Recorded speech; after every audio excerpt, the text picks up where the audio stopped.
This meeting will now come to order. Please rise for a moment of quiet reflection and the Pledge of Allegiance led by Councilmember Patena. I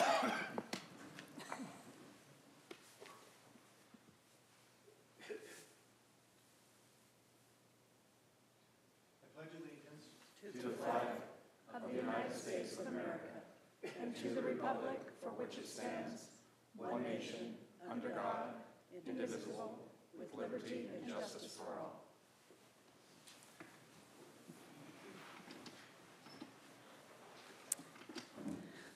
The clerk will please call the roll. Mayor Carlett. Here. Vice Mayor Finn. Here. Mayor Pro Tem Hunt. Here. Councilmember Patena. Here. Councilmember Binsbacher. Here. Councilmember Edwards. Here. And Councilmember Leone. Here. Good evening and welcome to the Peoria City Council special study session of April 9th, 2018.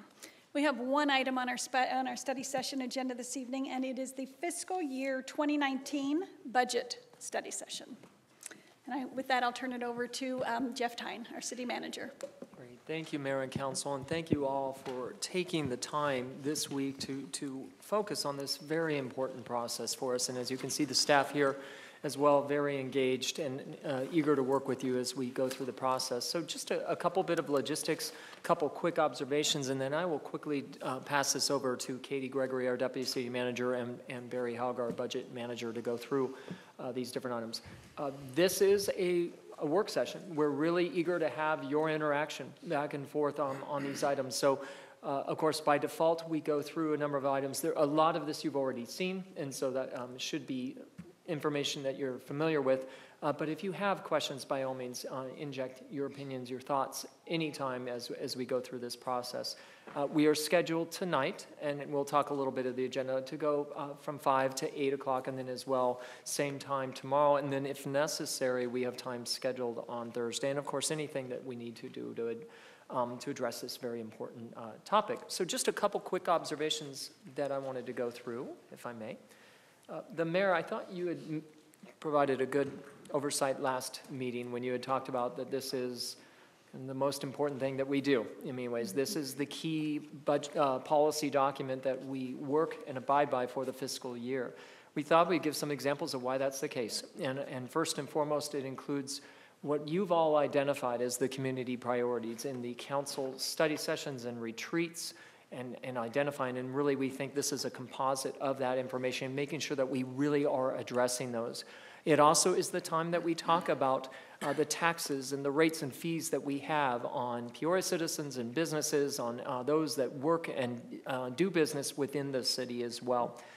It's an important time to talk about the services we provide and the service levels. And as a result, of course, you have staff that is here to address those very specific items. They are our subject matter experts that live and use these budgets every single day.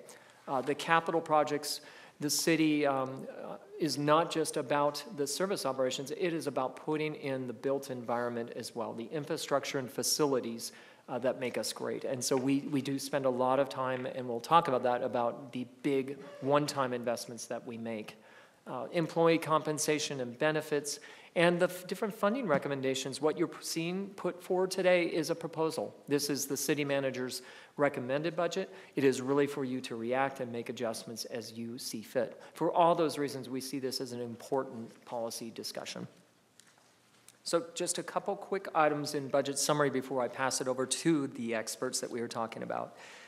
So as we've discussed in the past, and as you can see in your document, this is a $660 million budget, which is kind of daunting in itself. Now that shows on paper as a significant increase over last year, which was $590 million, about an 11.8% increase. But really that is attributable to our capital program, to the one-time items, and we'll go through that specifically. But because we are now looking at having the construction cost for Community Park 3 included in this, an expansion to our Pyramid Peak treatment plant, widening of the Happy Valley Road. These significant construction projects that have been in the plans and in the works for a while are identified in fiscal year 2019. So as a result of that, you see a 31% increase in your capital program. That really dictates much of what you're seeing for an increase. If we just look at the operating budget in itself, it's about a 6% increase in the budget. And as we'll talk about, and as you are very well aware, much of that increase that you see in the operating budget can be attributed to such things as public safety, the focus on getting, as you are aware, incorporating the ambulance service and the next phase in with that, of which there is a revenue source identified with that, as well as putting the investments in law enforcement that we've talked about as well. When taking those into account, really what you're looking at is a current services budget for everyone, for much of the other activities that we have. But we really do believe that we are able to maintain the core services that truly matter, and hopefully that is something that we'll bring out here in the next few hours. There is no increases or changes that are recommended at this point to our property tax rates or to our sales tax rate.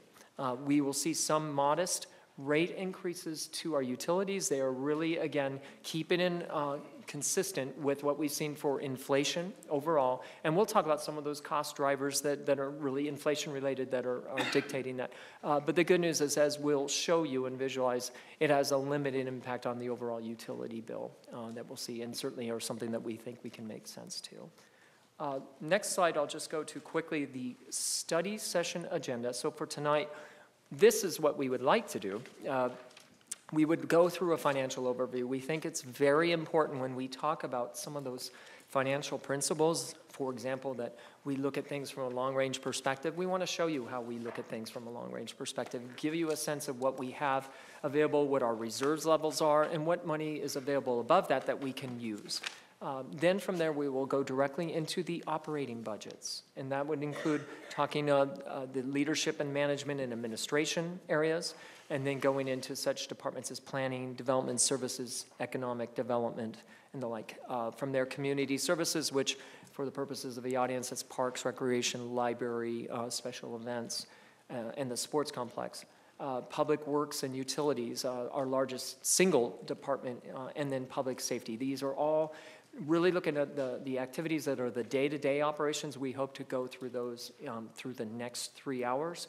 But again, as there's questions or follow-up, we are absolutely going to make sure that we address those. Then tomorrow, we'll talk a little bit more about the capital improvement program. At that point, I might tee up just some, after we go through the operational expectations today, I might talk a bit about how we're structured and how we plan to structure ourselves in the next year. And then we'll go into the capital improvement program and then address any questions that came up from the city council as we went through. So if that's all right with you, that's the game plan, and I will pass it quickly over to Ms. Gregory. Great, thank you. Thank you. Thank you, Mayor, council members. We are ready to jump into the financial overview. I have Barry Haug here. He is our budget manager and has been working diligently on putting our documents together and getting all the numbers in the right places. So I'll have him go through our financial overview, and then I'll be going through the operations discussion. Okay? Thank you, Mayor and Council. The budget development in Peoria really begins with the budget policy framework established in the city's principles of sound financial management. This slide outlines the key budget policy guidelines and sets the stage for developing the recommended budget. Each year, we update the 5-year long-range financial forecast and incorporates both revenue and expenditure estimates for all the city's major operating funds. This includes all revenues that are anticipated to be sustainable or recurring over the 5-year forecast, and the known or anticipated ongoing expenditure requirements. And then we make sure we have met all our reserve requirements and apply any of those balances above reserves to the one-time uses in the following year. As a quick recap, when we budget in Peoria, there are 2 separate processes. The first is the operating budget, and that supports the day-to-day operations.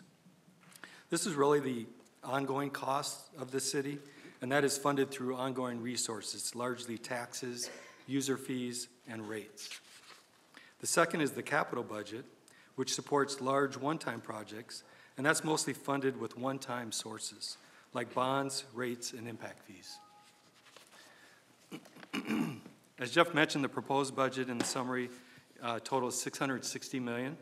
and that represents the 11.86% increase over the prior year. The operating budget is $294 million, and that is a 6% increase, while the $277 million capital budget represents a 31% increase over the fiscal year 2018 plan. Again, as Jeff mentioned, that's really due to some large capital projects, the Community Park 3, the Pyramid Peak expansion, and Happy Valley Road widening. The remaining items on the graph are budgeted to pay the annual debt service at $42 million and contingency reserves at $47 million. This is a look at the city's general fund.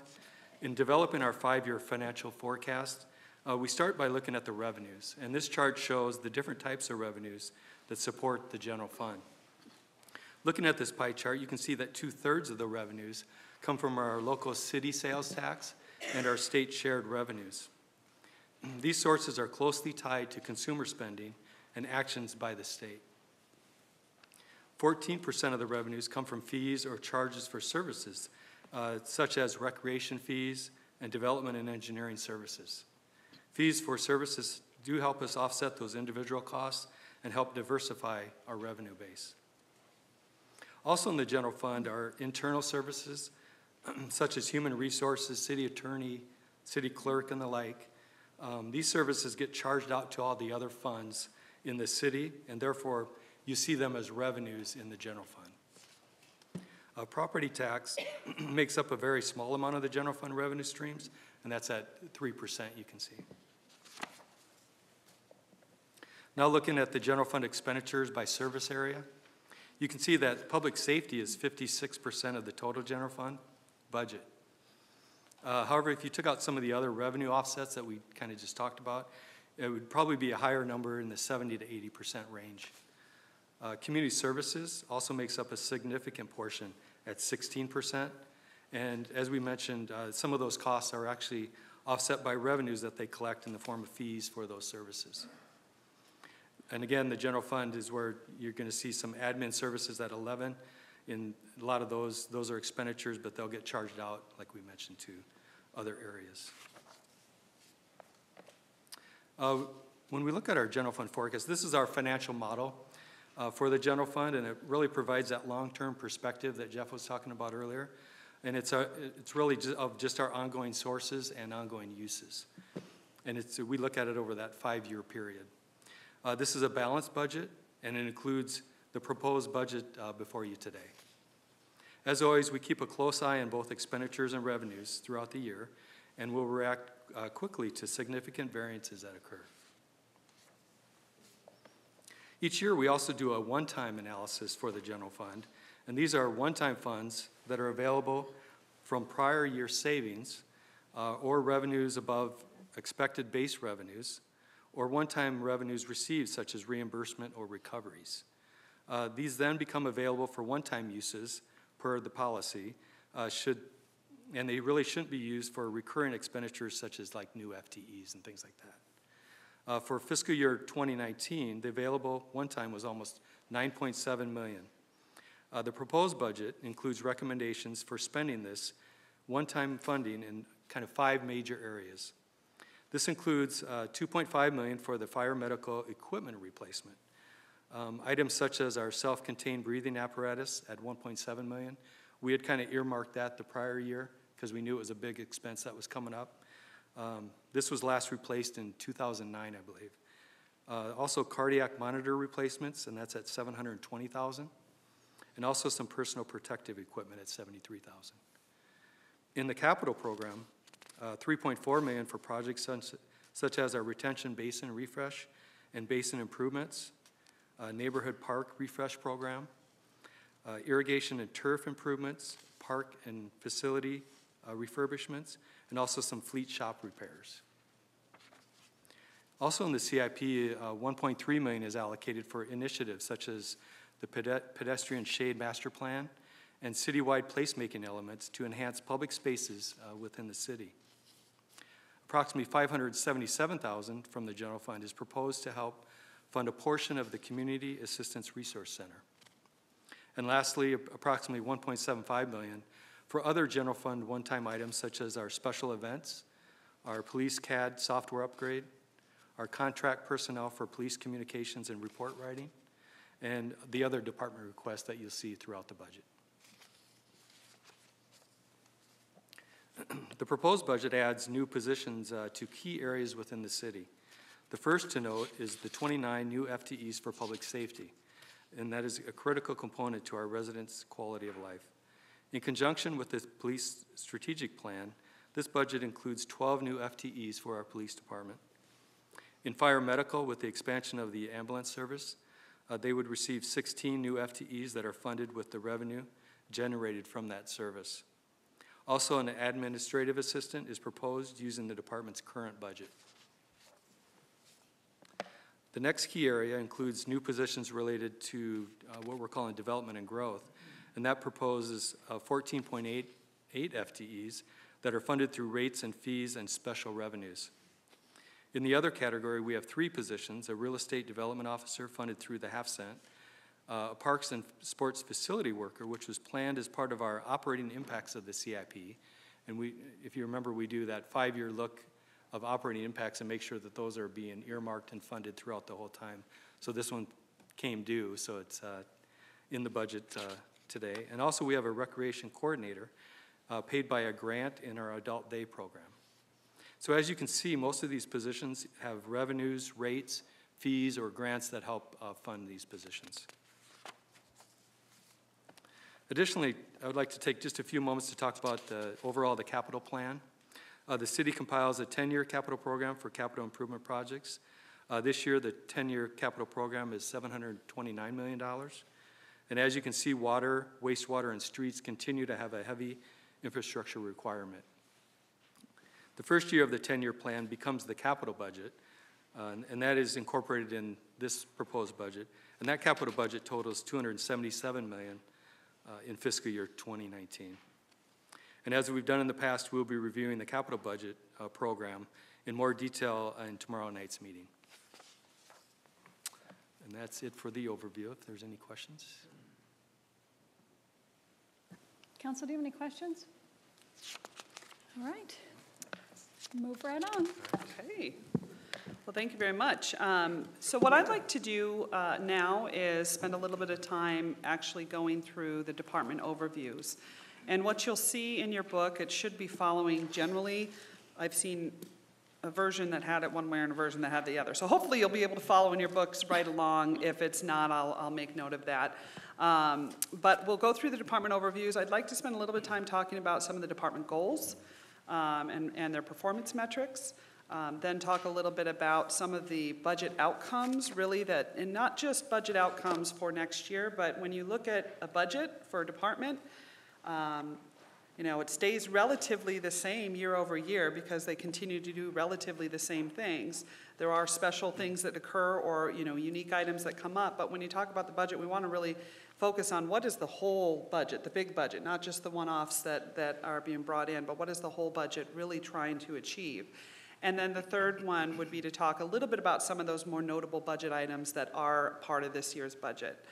So I'll go through the departments. We'll start first with our leadership and management, which of course is our mayor and council, as well as our city management and all of the leadership support in there.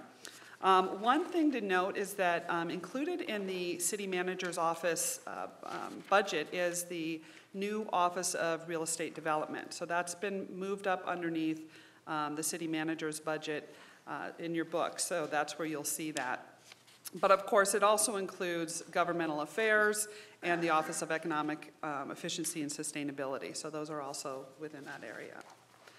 So when we look at some of those department goals,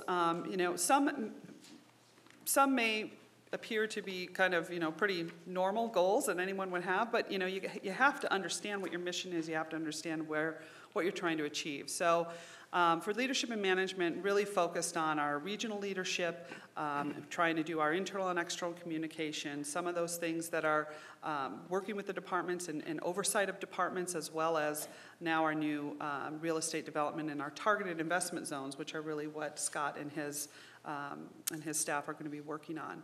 A lot of the metrics that are associated with that, you can see on there. Sometimes it's difficult to measure things in leadership and management, but we do try to identify some things that we can really look at to say, are we meeting the needs and are we an organization of excellence?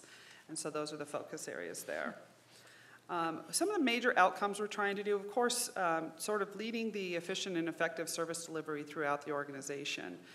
That's one of the key elements that I know that, I work on and the other deputies on a day-to-day basis, as well as managing within our budgets and having strong financial practices throughout the city for all of our different areas.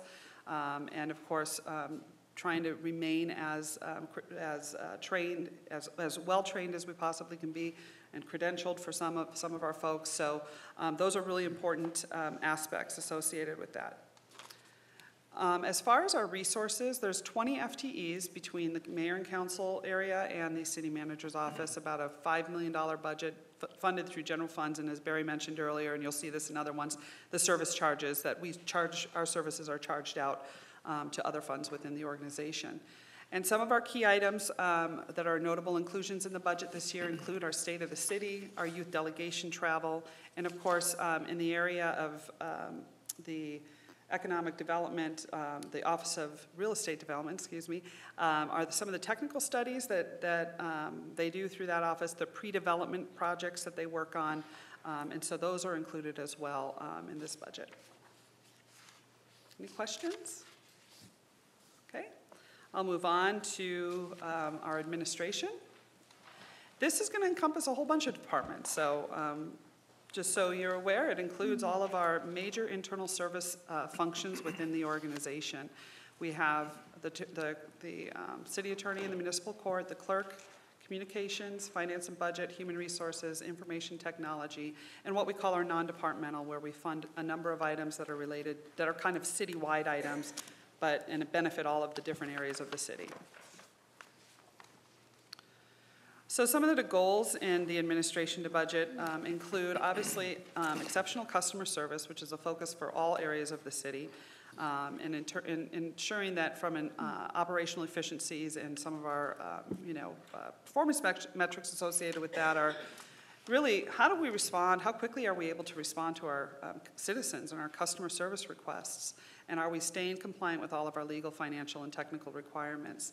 We do a lot of internal surveys within these departments because really that's how we tell how well we're doing. So you'll find that, you'll see surveys come across that we're trying to get information about how well we're doing from a customer service standpoint, from a responsiveness standpoint, and so those are some major metrics that we like to look at.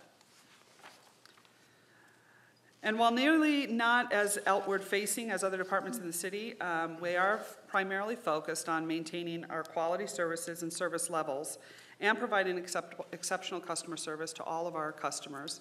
All departments really follow HR's lead, and as we've talked about many times before, what are we doing to ensure that we are an employer of choice? How are we ensuring that we have the proper amount of professional development strategies in place in the various departments? And so all the departments work on that. We've got some enhanced digital communications in our communications area. That's real exciting. We're trying to stay on the cutting edge. So we're working on doing some of those type of things and really focused on doing the best, having the best outcomes for all of our internal service areas as well as all of our departments in the city as we can with all the resources and with our ability to kind of touch all of the areas of the city. So some of our key resources in those areas include staffing. We have about 204 staff that in all of those departments that support the city, about $66 million, and again, funded through general fund primarily.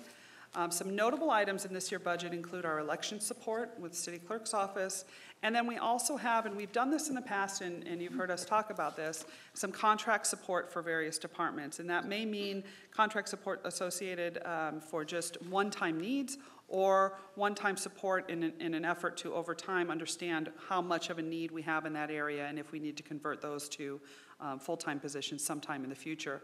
So there's a number of positions just listed on here in the web and graphics area, our judicial assistant, and our customer service representative in IT. Any questions there? I have a question Sure. about administration before we move out of that, and it's in finance utilities. Perfect. So we spend a lot of money on credit card fees, Yes, we do. $192,000 a year. And I know that there's a lot of digital ways that we can take payments, and, I mean, are we looking at everything that is possible for us to do to keep those fees down? Yes, and I think probably the best person to speak to that would be Sonia in relationship to some of the things that we've looked at. But I will tell you that it's an interesting industry, and yes, credit card fees are a significant cost driver in the finance utility area. We have looked at different options that we can look at, including possibly a service charge or some sort of, but we haven't moved forward with that, considering that these are utility bills, these are residential utility bills, these are things that we need to kind of have a little bit more conversation about that. I don't know if Sonia's making her way down here. Okay. And she can kind of give you an overview of some of that.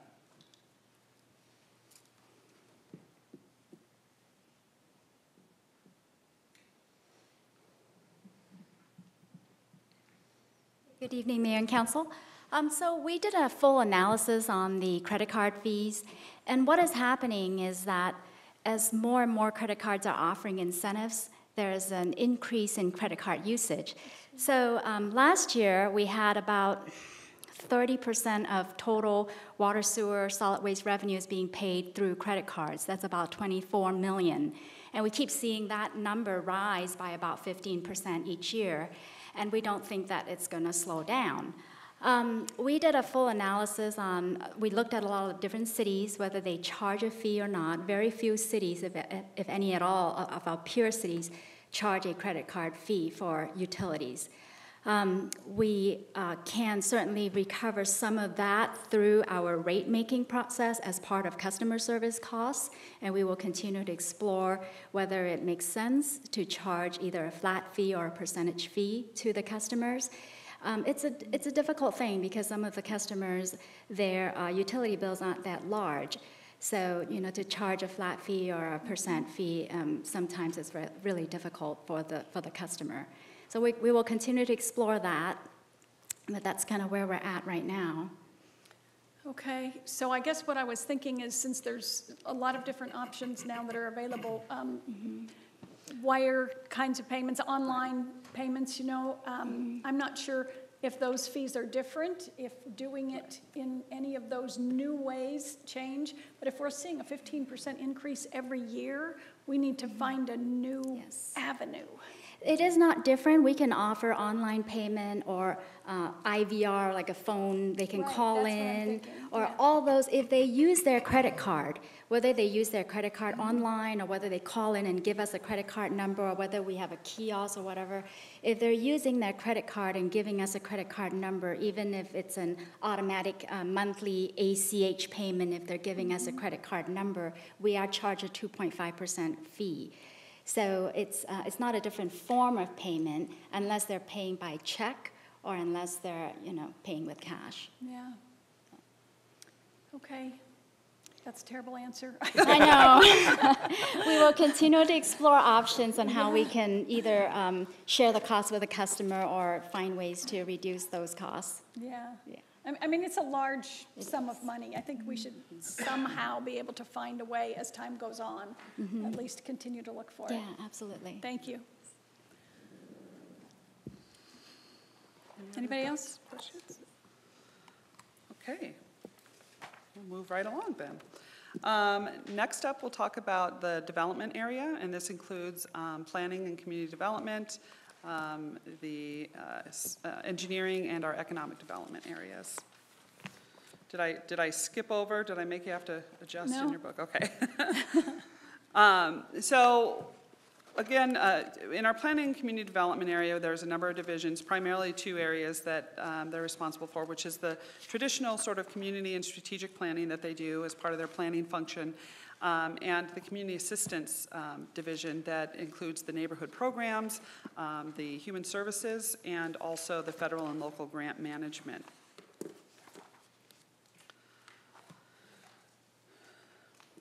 So when we're looking at some of their important goals, obviously they are a front-facing department that meets with customers on a regular basis, particularly in that early stages of development review as projects are coming in. Customer service is clearly a focus, and it's been a focus of council for a number of years. And we've made a number of really important improvements to address some of the customer needs that have been out there, and they've been very successful in doing that. Also, it includes focused in community strategic planning, and as you know, we're updating the general plan. That's a very important document that has been in the works, as well as expanding our citizen outreach and our access to services. So we've talked, in this budget does include, obviously, we've talked with you in study session about the resource center that is looking to be opened, probably officially opened in fiscal year 19 to 20, somewhere in that range. But that's part of the focus as well. Now, on the metrics that you can see here, with the planned addition of the Resource Center, obviously, we'll have some additional metrics that I think will be added to help assess kind of our outreach efforts, some of our client referrals, and both some of our long and short-term outcomes that we'd like to achieve through adding that service to the city. So those are some of the metrics, as well as I wanted to just take a minute with this area to kind of just focus on some of the programs and services that are there to address a variety of needs throughout the community. And this, you know, for our folks at home to just know kind of the depth and breadth of some of our programs in that area, and how, you know, namely things like utility payment assistance, home repair, education and grant opportunities. All of these are really important services provided by the city and provided through the Planning and Community Development Outreach Program. As well as some of the major strategic outcomes. So when we look at their big budget, what are we trying to look at? Well, you know, the majority of their work is doing a lot of review of development plans as they're coming in, studies, you know, trying to you know, the block studies, all of the important kind of planning focus of the city. And really their job is to guide development activity as it comes through the door, and spend some time kind of showing our new residents or new businesses kind of how we work through all of the various things that we have to do in the city and how we can help them move through there quickly. So they're also facilitating that long-term planning, as I talked about, and focused on creating neighborhood and community impacts, either long-term or short-term. There's about just over 18 and a half FTEs in the Planning and Community Development Department. Just under $5 million is their budget, and they're funded through the general fund and grants, as we know, CDBG and some of the home grants, as well as user fees for development services. So those who utilize those services are paying a fee similar to a permitting fee or some of a recreation fee or something along that line. Some of the notable inclusions: it proposes the funding, as I mentioned, for the Human Services Resource Center and the operational costs associated with that. The center will provide easy access to our nonprofit agencies, as well as to city staff, and that would include agencies dealing with things like illiteracy, cognitive disabilities, Alzheimer's, domestic violence, and housing issues. There's probably a whole longer list to that, but that is in the budget. We also have the conversion of some contract support dollars to full-time FTEs, and that would include a planning technician, an administrative assistant, and a planner. And these are offset by the user fees that are charged, so we have the ability to cover that. And then coming up, not only the general plan, but we also are in the process now of planning for the census update. And while that doesn't necessarily require any budget at this time, you know, it's an important activity that the department's going to be undertaking over the course of the next year.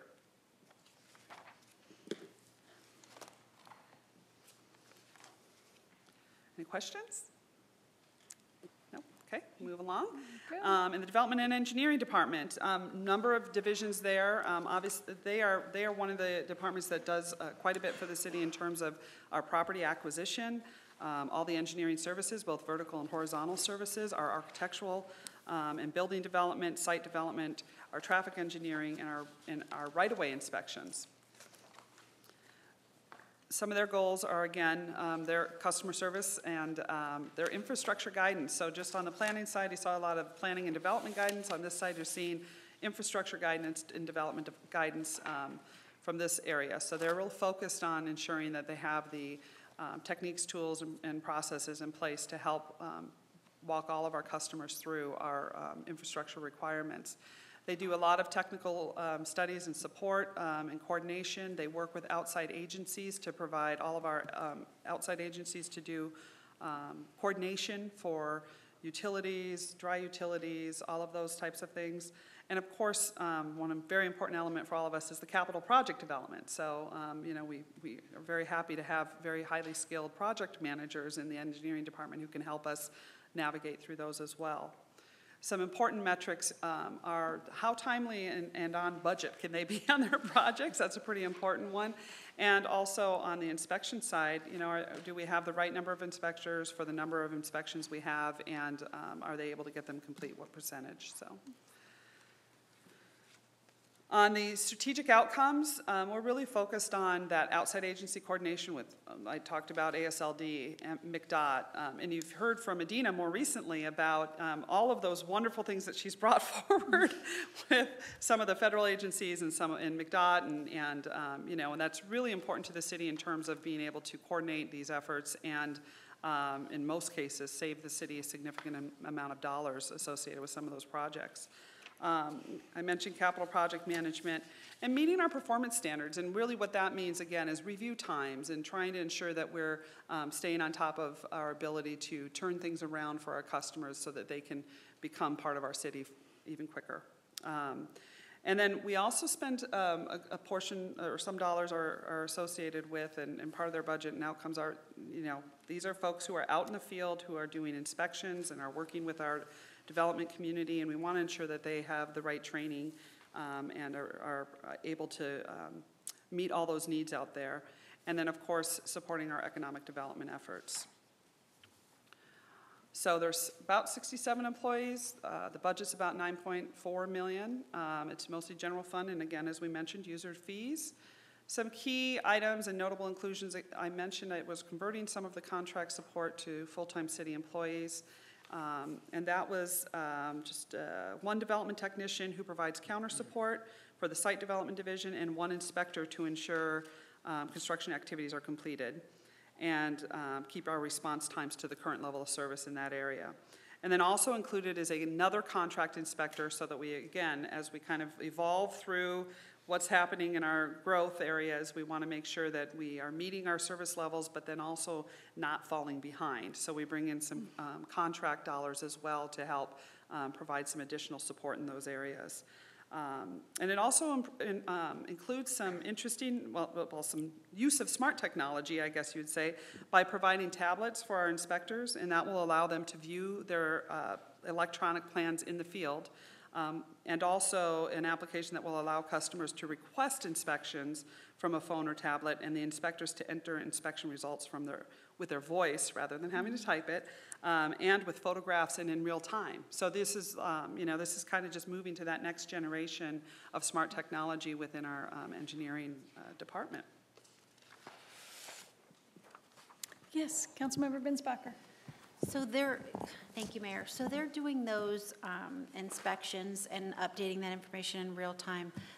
There's fees for those inspections. Are they able to charge those on those, collect payments and process payments on those devices as well? Or is it just for the work? Andy, do you know the answer? I don't know if they can charge. Yeah, Mayor and Council, no, they do not charge fees on their tablets or would charge fees on their tablets. All those fees are paid up front as part of their permit fees when they pull their permits. And then if there's additional overtime inspections, they would have to come to the City Hall right now and pay them.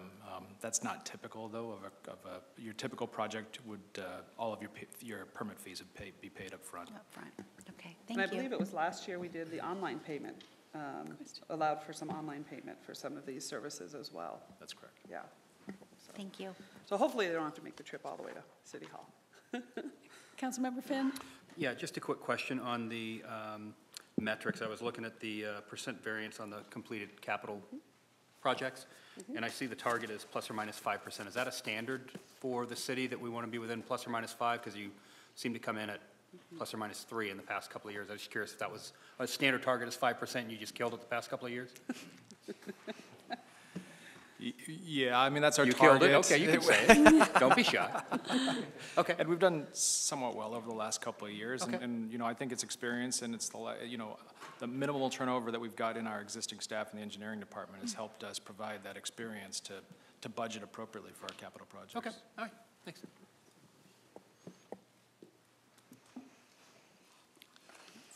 Good, okay. I will move on to our economic development. Of course, economic development is extremely high priority for the city. Business attraction, investment zones, we have a number of those. Working with our current businesses on a retention and expansion. We've recently made more efforts towards creating our own workforce, not our own workforce, but workforce development within the region to ensure that we have the workforce that is desirable to businesses that want to expand or come into our community. And of course, we've talked a lot, I know Scott has provided a lot of information about the Small Business Development Center, and we even had some successes recently with the Small Business Development Center, so very happy to have that.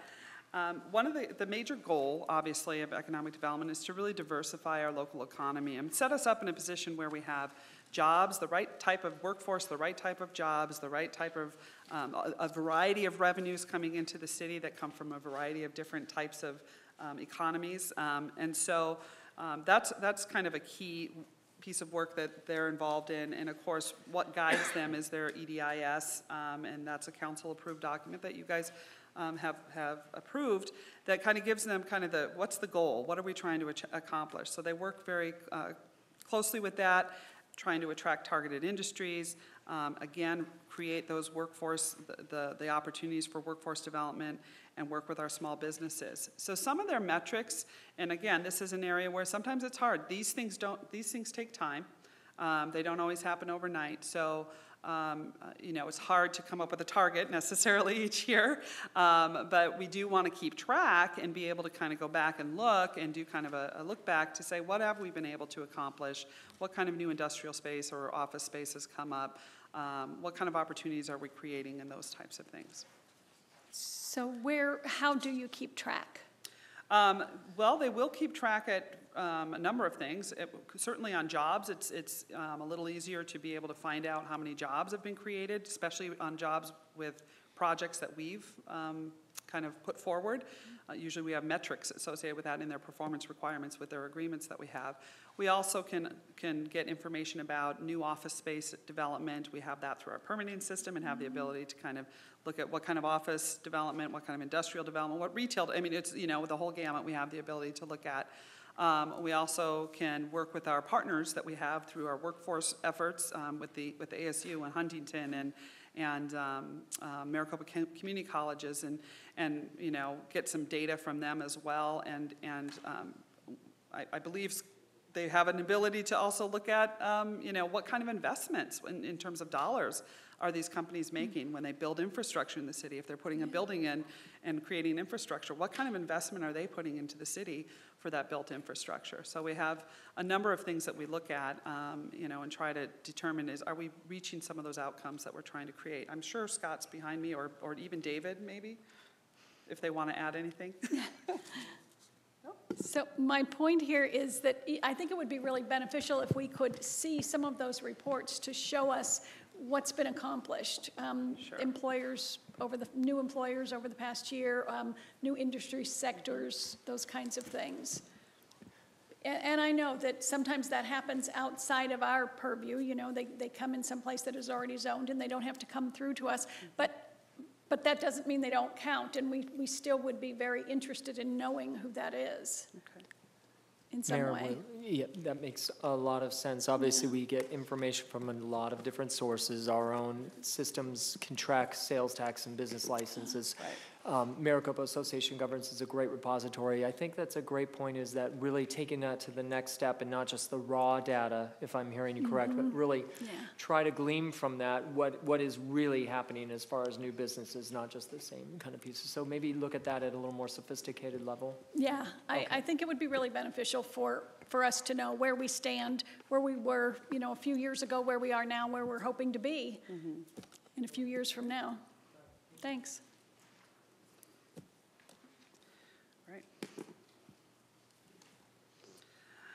So more recently, there's been a lot of discussion over the past number of years on positioning ourselves for the new economy and to ensure the prosperity of our Peoria citizens and the residents and the businesses. And that's why you see a lot of our efforts going to some of those targeted investments to promote Peoria economic development.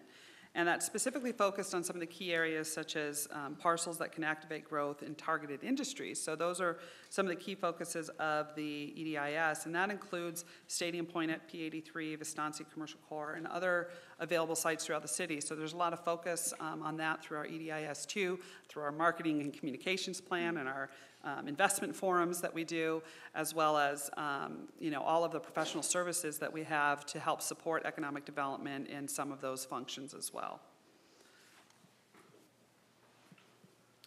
7 FTE currently in the economic development, or proposed in the economic development. About a $4.5 million budget, and this is one of those areas that is funded through our city's half-cent sales tax fund. Some notable inclusions for the budget are a continuation with some of the sales and marketing efforts that our economic development department has been doing, community promotions and the investment forum. That's been a pretty highly sought after group of people, or I should say highly successful group of people coming together and learning more about Peoria's opportunities. As well as our small business development program and a number of different technical studies that have been completed, retail studies, various studies that help us kind of understand where we're positioned in terms of our ability to attract, retain, or expand on some of our key parcels and key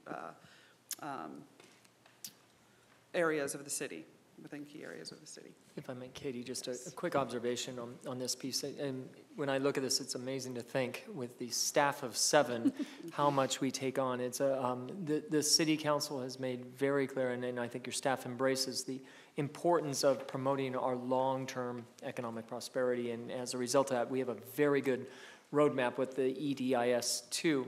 A lot of what you're seeing here is really looking at ramping up that kind of investment with a lot of the existing resources and really being targeted. And so what I'd like to do is in subsequent study sessions, go a little bit more through what the work plan is, how we're kind of shifting a bit to bring the investment forum to targeted audiences that we believe really will help us out. A number of other investments that we're taking on that we're really excited to tell you about. So, great. Thank you. Okay. Any questions there? Okay, you guys are moving through fairly quickly. Moving on to operations, we're going to go through community services and public works utilities. First one being community services. So our community services department, as you know, is very robust in the services and programs that they provide in recreation, parks, sports complex, the library, all of our park facilities and our rights-of-way, taking care of all of our rights-of-way. So they've got a pretty complex and large organization currently. And some of their goals are to deliver, obviously, excellent programs and services. And again, programs and services that reflect what our citizens want and what are needed out in our community, as well as making sure that we have top-notch facilities and events that we can offer.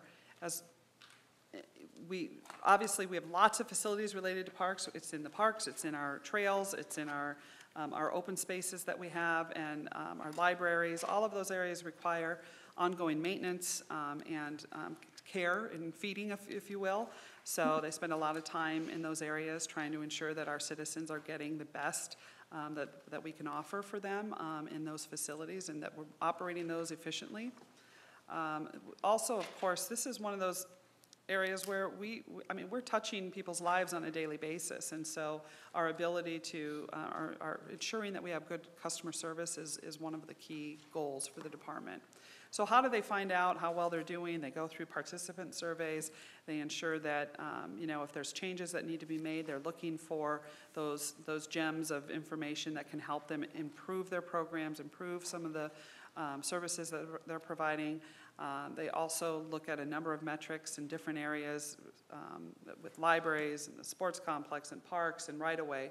And again, arts and culture has, we've just seen immense growth in our arts and culture area with our taking over the Performing Arts Center and bringing on some staff support to help kind of really grow that area. So we continue to see increased services in those areas. Some of our strategic outcomes in those areas are to continue to provide excellent programs and facilities to our to our citizens. And as we've discussed, as Jeff discussed and Barry discussed, we also do have some funding to address things like repair and replacement of parks and recreation facilities and amenities. And then we also have, and you'll see in our CIP discussion, some refreshes for our basins and our parks. And we know that those are important assets to our community, important assets to maintain. So we've definitely made some efforts to ensure that we have the ability to do that. In the fiscal year 19 budget will reflect some increases in those areas. And of course, wanting to ensure that we have all of the equipment and supplies and training that's needed for all of those who are out there taking care of our assets. Some of our resources here, again, a very large department, 141 and a little over half employees, about almost $34 million budget, funded primarily through general funds and fees for service. As we mentioned, this is one of those areas where we do generate significant revenues to help offset some of those costs.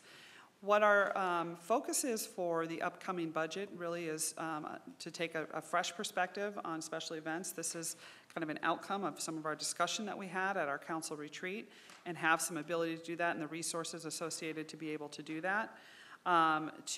We do have to deal with some program and vendor cost increases associated with some of our Prop 206 requirements and ensure that we have the ability to maintain services with those increased costs. There's a trails maintenance and trail park facility worker, so we have a position that we're proposing in here, as well as and that's the one I think that Barry mentioned was in our CIP. So when we built a project, we always ensure that we know what the operating impacts of that are going to be. So if the operating impacts includes that, hey, we're kind of at a tipping point, we need to add another employee in order to be able to do that project and then continue to maintain it, we'll make sure that we plan for that in our operating forecast. So that's positions included in there, as well as the grant-funded recreation coordinator for our adult day program. So some really exciting additions in those areas. And go ahead. Okay. Katie, would you mind explaining what Prop 206 is for everybody? Sure, I watching? apologize. Prop 206 is the minimum wage requirement, so I probably should have just said minimum wage, but as minimum wage is increasing. This is one of those areas where we do have employees that fall within that minimum wage category, and we need to ensure that we're paying them. But even more so, and we've mentioned this before too, vendors who we use to provide services in some of our areas also have, the requirement to ensure that they're doing that. So when we see the contracts coming up, we are noticing that there are some cost increases associated with some of our vendor contracts in order to maintain services. Yes, Councilmember Hunt. Katie, I remember in the study session, we went through the list of special events. And it was really fun to see how many people were serving there and what the return on our investment is. Right. And we did talk about rearranging that, maybe, perhaps. I notice here that Party for the Planet is not here. I don't know where it is, but it's not here. I don't think it is. I looked. Planet Palooza? What? I think that's funded as part of the Office of Sustainability. Yeah, so it's already funded in the base budget, so it's not something that we have to add, include in the supplements. But the Planet Palooza is included. Right. As one of the events. Two names. Yes. Okay, well, I just thought we had these all presented to us together, and it was there, so Right. I thought, oops. Yeah. I like it, and I want it to stay there, so I didn't remember it saying take it away. So Right, if it's somewhere else, that's good. Yes, it's in their budget. It's in the sustainability's budget. Okay, Yes. great, thanks. Any other Yes, questions? Councilmember Binsbacher. Thank you, Mayor. When you list the revenue offset associated with a particular special event, how do you come up with that number? The way that we did for when we showed the in the budget book, or when we talked about it in the? In the budget In the book. budget book. So that comes from the department, and that's going to be based on their estimate, based on what's happened in prior years. So most of these events are going to be events that they've done for a number of years, even the ones that are considered one-time events, one-time funded events, not one-time events. But they will provide that to us. So they'll look at that, look at what the revenues have been. If they're making any major changes, they'll make some adjustments to what they think those revenues will be. But for the most part, it's trending from year over year. Okay. And then I have one other question. I love seeing trails maintenance position. I think that's fantastic. It's just such an important part of our identity. What is in the cost to maintain trails, there is also the need for signage and maintaining the signs and bringing in new signs. Where does that fall in here? Okay, I'll probably grab John just to Okay. make sure, but I'm, within their base budget, obviously there's some supply dollars and some other, typically their base budget will include, as we bring on new sections of trail, if it's not included in our capital project already, then it would be included as part of their annual operations dollars that they have for maintenance and supplies and other things like that. But if it's something special, that would be maybe something different, so. Okay. I'm thinking about just maintaining consistency from, obviously we want to do what we need to do for new trails, but Right. maintaining consistency with the existing trails that are there as far as the signage and the maps and all of that, so that we maintain a certain look and feel to our trail system. Thank you. Good evening, Mayor, Councilmember Good evening. Binsbacher. We agree, and we are actually in the process, if you've been out on our trail system, we're doing a survey right now on signage and wayfinding. And we've been employed a consultant to help us articulate exactly what the users want and what, from a branding perspective, we can implement. And the budget does have the capacity. We actually are working through a MAG grant currently. So good things to come on that, but we're doing the study first so that we can focus on that being a comprehensive investment. And it will take time to implement, but we wanted to guide that perfectly. Councilmember Edwards? Thank you, Mayor. So I have a question. It's not in this book, but it's in the detailed book. So I see, I don't know if you have a copy of the detailed book. I believe know we I know it was do. emailed out. Had it in his pocket. Page 31, and it has to do with the operating budget. And it talks about outdoor recreational program. And this year, we spent, budgeted $47,000. Proposed budget for next year, we're estimating $9,500. That's an 80% decrease in funding for that program. What exactly is that program, and why is such a huge decrease?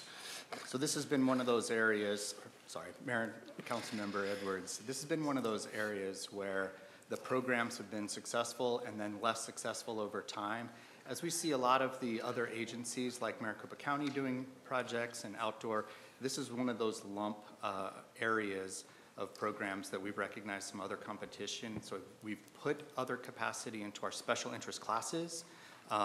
Things like kayaking, we have kayaks and we've run some kayak programs. This is probably the most important, if you will, or the most successful. So this still gives us some capacity, a little bit of capacity, but organized trail hikes, doing those areas, and obviously with some of our organizational evolution, we'll be able to emphasize more of our trails asset. But that's a realistic expectation on that reduction. So rather than create something with a lot of revenue and a lot of budget capacity, this is a pretty realistic one. But we are still doing programs, and we're partnering with other agencies like Maricopa County Parks and Rec. So when you have consumers wanting to have that, you're pointing them, like you're just saying, pointing them in the right direction, saying, we don't offer that services to full extent, but here's the agencies that do, we're partnering with them. So at least the opportunity has not gone away, it's just being managed by somebody different. Absolutely. Okay. And you'll recognize too that a lot of the outdoor programming, if you will, is self-directed. You don't necessarily need somebody to take you on a hike on Sunrise Mountain. But that is one of those areas that has just been a long-term piece in the budget that is now more realistic. Okay. Then I have one more question. On page 31 again in the detailed book, a little bit further down, you have park maintenance, and you have it roughly $4 million plus in 18, and a 20% decrease in 19. Why the decrease in parks when we've talked about the importance of maintaining the parks that we currently have in our inventory? Why are we seeing a 20, or at least what I'm seeing, why do I see a 20% decrease in the maintenance of our parks? Right.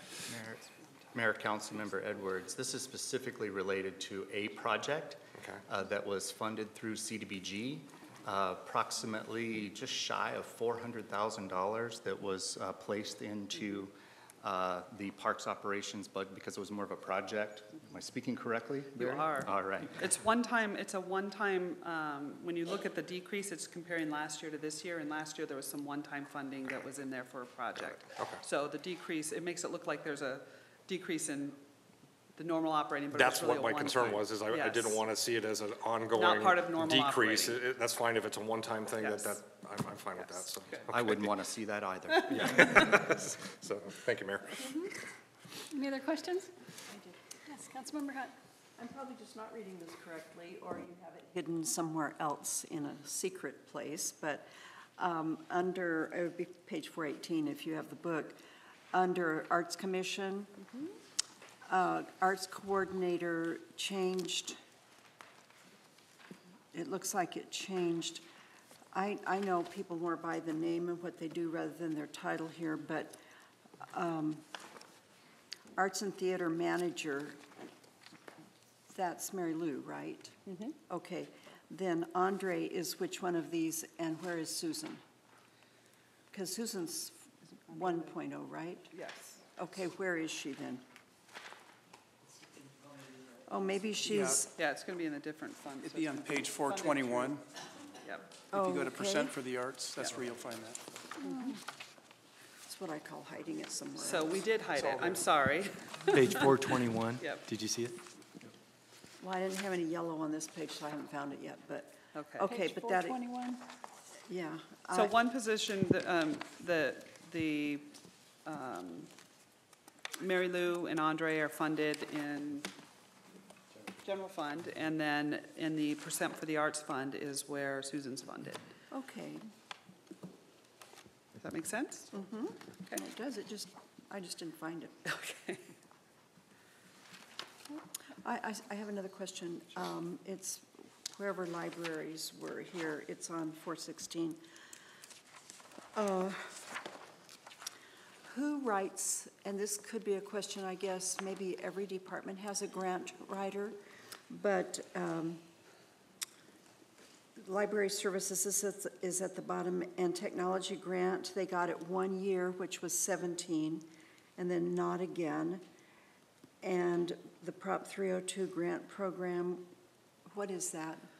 So what we typically do with grants are that we don't know that we're going to get them every year, so we don't budget them, but we do have what we call a grant contingency fund. So we put some funding in a grant contingency so that when these grants are awarded, we come back to council. So you'll see them on your council agenda, usually under a consent item for an award of a grant, and with that, we'll ask for the budget adjustment to move money from the grant contingency fund into the department fund, so that or into a grant fund, so that we have the ability to track it and manage it.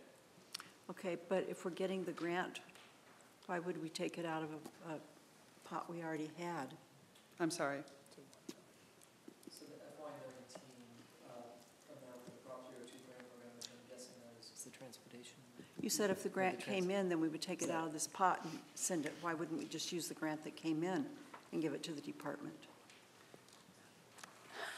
I don't know if I'm following you. So what My husband has trouble following my okay, finances too, so from a don't worry budgeting about it. perspective, we want to ensure that if grants are requested and we are fortunate to get the grant, then we have a mechanism. So what we try to do is get the expenditure authority, and we put money in a grant fund as contingency. And we basically say, hey, we think we might, in this upcoming year, on average, we get $1 million worth of grants that come through in any given year. And they could be across all departments in all different areas. And when those grants get awarded, we will come to council, because we're required to come to council to accept the grants. We will come to council and say, the grant was awarded, now we want to take some of that expenditure the appropriation that we put in a grant fund and move it into the funds you see on that page to say, now we have the ability to use those funds and track those funds within that. So what happens to the actual grant when they send you the $367 or whatever? Okay, Where so does it go? most grants are reimbursement grants, so we'll put the money in their department budget, and then we will submit paperwork to the granting agency, and they will reimburse the city. So many of our grants are function in that way. Okay. Other grants that may come in, if we receive funding for a grant and we actually get a check for $300,000, we will put it into its own grant fund for that specific purpose, and then that will be the fund that's used, or the account string that will be used in order for them to use that money and then report on that. Typically, we do have to report on all grants that we receive, so we want to make sure we keep it segregated. Okay. Did that answer your question? Mm-hmm. Okay, good. Thank you. Any other questions? All right, thank you, please. Okay. I do want to just mention one more thing related to community services, and that's in the special events area. During our council retreat, there was some discussion about an interest to do a more festival-type event or some big signature-type event for the city. And so while this budget right now, as it's being proposed, does not include the dollars, what we think we understand is needed is to have someone come in and kind of give us some sense of what makes sense for a big event for the city of Peoria. Is there are there certain types of things that would play well or play better in Peoria than maybe other types of events? So what we were proposing potentially is that if council was interested, when we come back with a tentative budget, we would look to probably put about $30,000 towards bringing in someone from the event industry who can come in and help define what kind of opportunities we might have as a city to really be successful in bringing in one of those larger scale events. So that would be something I just want to let council know we were potentially proposing, but we would need council to let us know if that's something you'd like us to move forward with. If I may, and just a quick addition to that, this is really what Katie's mentioning is a reflection of the retreat we had recently. And we, of course, owe to get back to you all on the comments and suggestions that you had, and one of these was just that, is to look at how best can we create this kind of high-profile event. So this is in response to that. And I am in favor of us doing that. We've tried a lot of different avenues ourselves, and I think it's time for us to get some professional help. Yes, Councilmember. So if we're going to go through the process of hiring some professional help with the special events, are they going to look at, obviously, what will work in our environment and our culture and, with our citizens, and look at our history? Can we have them look at the events that we're currently doing throughout the city and help assess whether or not that makes sense and how we're allocating these dollars? Because I like the idea of having this all reviewed by an objective party, but I don't know how I feel about adding more expense to this area. So in other words, if we are talking about bringing in some sort of main festival event, would that be in place of something else? Or are we just adding another event? And maybe that's what they recommend. I'm open to that, but I'm also open to looking at how we're currently doing it and how we're currently using those dollars. And is that the best use of those dollars? So a comprehensive study, everything we have as well as everything we might have. And I'd like to even add to that what our neighboring cities have already. But we don't want to spend more than $30,000. Yeah, right. Yes, Councilmember Patena. Thank you, Mayor. While we're on special events, and John is here, I have a question. I read, and it may have been in the Peoria Times, that whether we have a large event or a small event, the city never breaks even or makes money on that event. First question, is that a true statement? And the second question is, do we ever seek to break even? And if not, is it because we're trying to keep our events affordable to our citizens? Thank you, Mayor, Councilmember Patena. Is that a true statement that we never? There have been events that have exceeded goals, But when it comes down to the bottom line, we have not been in the mode of profit seeking as we program the activities and the events. So we talked earlier about the revenue offset side, that, certainly that's something that is looked at as well. But I would say that it's mostly true and that we have not profited, and nor has it been part of our intention as we've built these budgets. So something that could be looked at, I think when we talk about large festivals, when a contractor or a promoter comes in, their objective is to make a profit. And you see that in ticket prices and the fact that you pay for parking and all of the elements that go into some of the hot festivals today. So it has not been the directive of Mayor and Council nor the intention of our staff to focus on profiting on our events. It really is focused on providing a unique cultural or educational or family experience or targeted audience experience when we look at some of the other events that we've tried. But that is my position. Does that add solution? And I appreciate it. I think, well said, is when we look at what we call ROI in the public sector, it's a little different. It's not just about the dollar. It's about what is that investment that we're getting. And it can be affordable, accessible experiences. It can be promoting economic development. It can be creating a different kind of experience for our residents. And that's important to your point, that we make sure that we quantify that when we get back to you as a council about how well was it attended?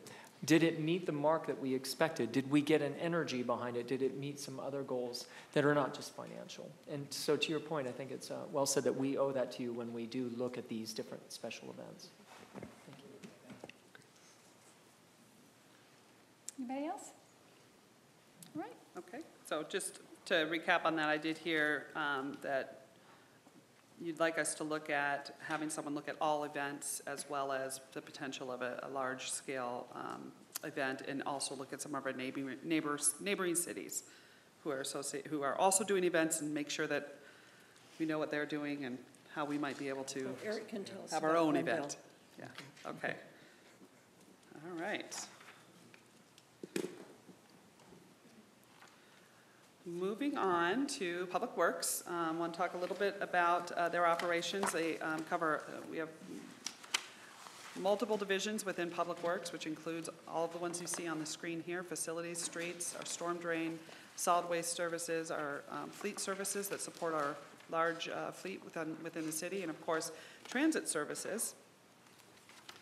A lot of their goals are to ensure that they can effectively and efficiently operate and maintain the city's public infrastructure, our streets. We have lots of them, both residential and arterial streets, and want to make sure that all of our facilities and those types of items are being well maintained. Provide quality and efficient services across the city, and of course, excellent customer service. And some of the metrics that are associated with that would be, in our solid waste area, our recycling diversion rate, which has been a very important metrics that we've tracked for a number of years. Our pavement condition rating, which of course you were we shared with council not too long ago, kind of the pavement condition assessment that was done. And again, using new technology on that one as well, which has been real beneficial for that group. Our fleet in service percentage, which basically means how much time are we out of service or in service with our fleet, and that's a real important metric to keep track of.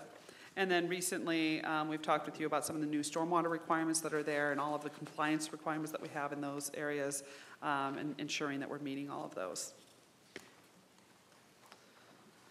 Some of the bigger strategic outcomes is that, similar to the community services area, we're an outward, it's primarily a lot of outward-facing and customer-focused activities that are going on there. We want to ensure that we can maintain all of our city assets well, and we have a budget that supports doing that. That we have our reliable services, whether it's our transit services, our fleet services, or any of our other services that we provide to the city, that it's reliable. We have professional and well-trained staff. Some of these jobs are extremely technical and require some technical knowledge and background. So not only do we have people that come in with some of those skills, but we need to continue, especially with the changing world, we need to continue to provide the appropriate training for them to maintain those professional certifications. Clearly, employee safety, again, these are areas where, we want to ensure that employees are safe, that they have all of the equipment that they need, and ensure that their workspaces are configured correctly to ensure their safety, and providing that customer service again. Some of the resources here include about a little over 100 FTEs, about a little under $30 million in budget. There's multiple sources that fund this area, which include some special revenue sources such as HERF, the fees for service in some of our transit areas, things like that, as well as our transportation sales tax. So there's a number of different sources that help in that area. Some of the notable inclusions, we have a number of important street maintenance programs, such as the Arterial Road Preservation and Maintenance Program, Residential Road Rehab and Replacement, the Street Maintenance Program, and the Street Light Replacements. In terms of using technology, we are planning to replace our energy management systems in 11 city buildings in the upcoming year, and utilize technology in areas such as I mentioned, pavement management and fleet services. We also have transportation system improvements. We have our fixed route, of course, which we funded last year and will be continuing, as well as a new transit circulator that is proposed as part of this budget. And with that, also a new transit operator and a transit manager position are both included in here. Katie, can I ask you a question?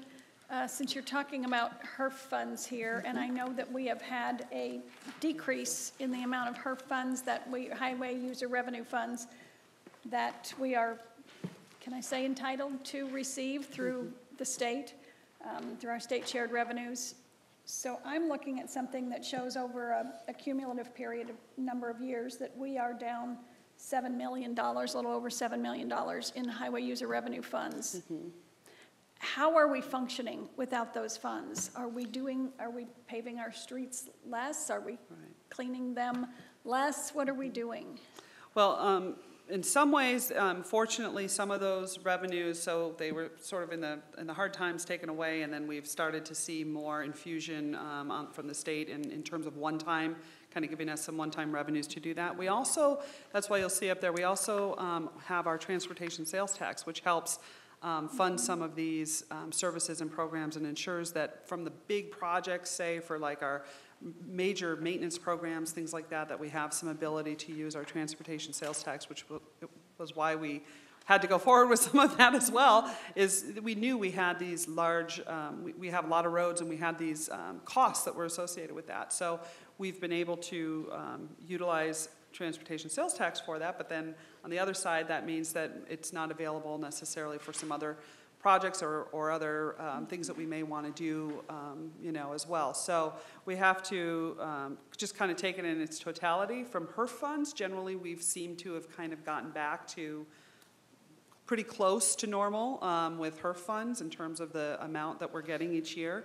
Some other things the state does is going to have a longer term impact to the city in terms of revenue that we're going to have. So did that help answer your question? Such as the Department of Revenue collections? There's some of those, some of the corporate income tax adjustments that were made, and we're phasing that in. I think fiscal year 19 or possibly 20 is the last year of kind of the phase-in, but that's an ongoing, reduction in some of those income, in the income tax revenues that we receive, and that's probably been the largest one so far. Yes, we are paying the Department of Revenue to facilitate our sales tax, our local sales tax. So that is a new cost that we have. They are doing those, I guess, providing that service for us at a cost. Yes, And right. it does increase. Some of that is based on population. So as we grow and our city continues to grow, we'll continue to see those costs increase year over year. And in some cases, they are very substantial. So I think it's worth noting. I'm looking at something just for income tax exemptions alone at $24.5 million. This is revenues that come out of our budget. So even though the economy is doing much better and we are seeing some economic stabilities in a lot of different areas, we are still receiving less revenues than we would have. And so we have to continue to be cautious, I guess is what I want to say. So even though the world looks bright, there are extenuating circumstances that are causing us to still have to be very wary when we are looking at our budget. Yep, and we always ensure that we're keeping track, and obviously Thomas and Jenna do a great job of kind of keeping track of any type of legislation that's coming up that could affect us or have any more impact to us financially or otherwise. And, you know, we do keep track of this and have some, you know, ability to understand what that may mean. You know, from a budgeting standpoint, we have to assume some of these things. We have to incorporate some of these things into our forecasts. Thank you. Yes, Councilmember Edwards. Thank you, Mayor. Kay, you talked about the North Peoria circulator. So can you talk a little bit about, I know we've got it in the budget for next year. What's the time frame for this to take place? Is this something that, obviously we have to work with Valley Metro to secure the buses and everything else? I know that they're aware that we're asking for this, but where are we in that process? And obviously Stuart's coming up to I would love to answer, but Stuart's the guy. I'm waiting for Katie's answer. So. He is wearing a tie that gets attention, so we need to focus. I'm focused on trying to confuse everybody so I can find my my note here. Just give me 1 second. Mayor, Councilmember Edwards, the transit circulator, there is an opportunity potentially to start the service as early as April of 2019. And if not, it would start in October of 2019. So I'll explain that part first. Valley Metro tends to do service changes, whether it comes to new bus routes or modifying existing bus routes, twice a year, because they produce the route books and all the route information twice a year. So making changes whenever anybody's ready or when buses are available can throw the public off in terms of looking at a schedule. We have had conversations with Valley Metro, and I believe if concurrence is brought forward through this process today and through tomorrow, that council wants to move forward with all possible haste, we can make an April 2019 service schedule for that, because the buses are the big issue. They several month delivery lead time. If council's preference is to talk about this more, wait till part of budget adoption in June, then we're probably looking at an October 2019 implementation schedule. But otherwise, the time frame is good, as I think we've talked about previously. We're suggesting 5 days a week, 12 hours a day of service. If ultimately council would like to add or change that level of service, then we can modify the cost accordingly. But that's what we've planned for in terms of the supplemental request. Thank you. Yes, Councilmember Finn. While I have you in the tie there, I've got a couple of questions. So is that what is driving the additional staffing on the transit division, the additional 2 positions? Mayor, Vice Mayor Finn, no, actually it's not necessarily related. The transit manager position was one that was with the city a number of years ago, and through the downturn was eliminated when someone retired. But the city clearly has a greater appetite for more transportation services. That combined with the upcoming conversations that are going to happen regionally about Prop 500. I've made the recommendation forward to, obviously with the management team's approval, to bring forward, reestablish a transit manager position to help us position ourselves in coordination with our intergovernmental affairs and others, so that we are essentially the head of the line as those processes occur. The transit operator is related to dial-a-ride service specifically. Okay. So that operator would be sort of improving the service that we have already with our existing dial-a-ride service. Okay. And then my second question is your in-service metric is to be greater than 90%, correct? Correct. Okay, and you guys have done really well in the past few years, but you're adding 2 additional auto techs. I was just curious where that's coming from, because it seems like you guys have done really well, and that's about a 30% increase. Mayor, Vice Mayor Finn, part of that conversation is recognizing where we're going to be in the next phases, both from a fleet maintenance standpoint and solid waste. Probably the single biggest drain on fleet techs and the mechanics' time is the garbage trucks. They're by far, probably maybe bridging the fire trucks, the heaviest intensive use. And as we've added a lot more solid waste operators with our growth, we've added trucks, frankly, at a faster rate than we've added the techs. So our approach was ask for the 2 positions now, and then that should meet us through the next several years comfortably to do that. I don't believe in any sense that they'll be in any way twiddling their thumbs waiting for work to do. They're going to have plenty of work to do. We also see some opportunities potentially to bring some work back in-house that historically has gone out-of-house. And with the additional text, that may give us some of that opportunity as well. Okay, thank you. Any other comments about his tie? No, okay. Thank you. What were you thinking? His wife dressed him in the dark this morning. Okay, I'll go ahead and move on. We'll talk a little bit about the utilities department, or the utilities area. That includes a number of different divisions, utility plant operations, which are our water treatment and water reclamation facilities, our field ops, and our water resources and environmental areas, which includes conservation and our environmental compliance, solid waste recycling inspections areas. So some of the goals of the department, obviously, quality water and wastewater services is our #1 priority for water and wastewater in our utilities department.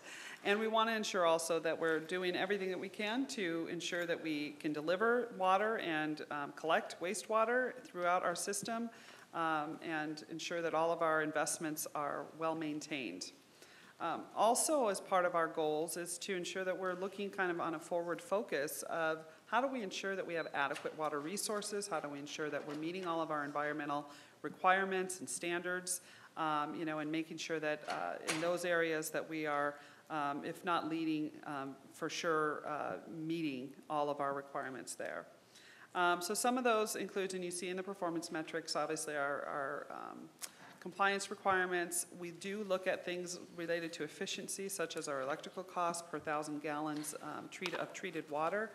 And then, of course, just on that general maintenance, one of the things that is really important in our utilities area is ensuring that we're checking those lines and that we're ensuring that we have, that we aren't anticipating or catching if we think there might be some lines that are degrading or we need to take a look at some of those. So we do routine cleaning, routine scoping to check and look for those. From a strategic outcome, I think I mentioned a lot of these, but maintain our current service levels, ensure, and I think I said earlier, ensure that when we turn the tap on, the water's there, and when we flush it, it goes away. Those are pretty important aspects, and addressing all of the new growth that is occurring. And as you know, recently with our project with the Pyramid Peak Water Treatment Facility, that's going to really help us with our redundant water supply and ensure that we have adequate resources available to all of our growth that's occurring on the west side of the Agua Fria River. Also, repair and replacing and maintaining all of our assets and meeting those requirements. So I think I mentioned most of those already. From a staffing standpoint, there's about 158 FTEs, about just under $55 million.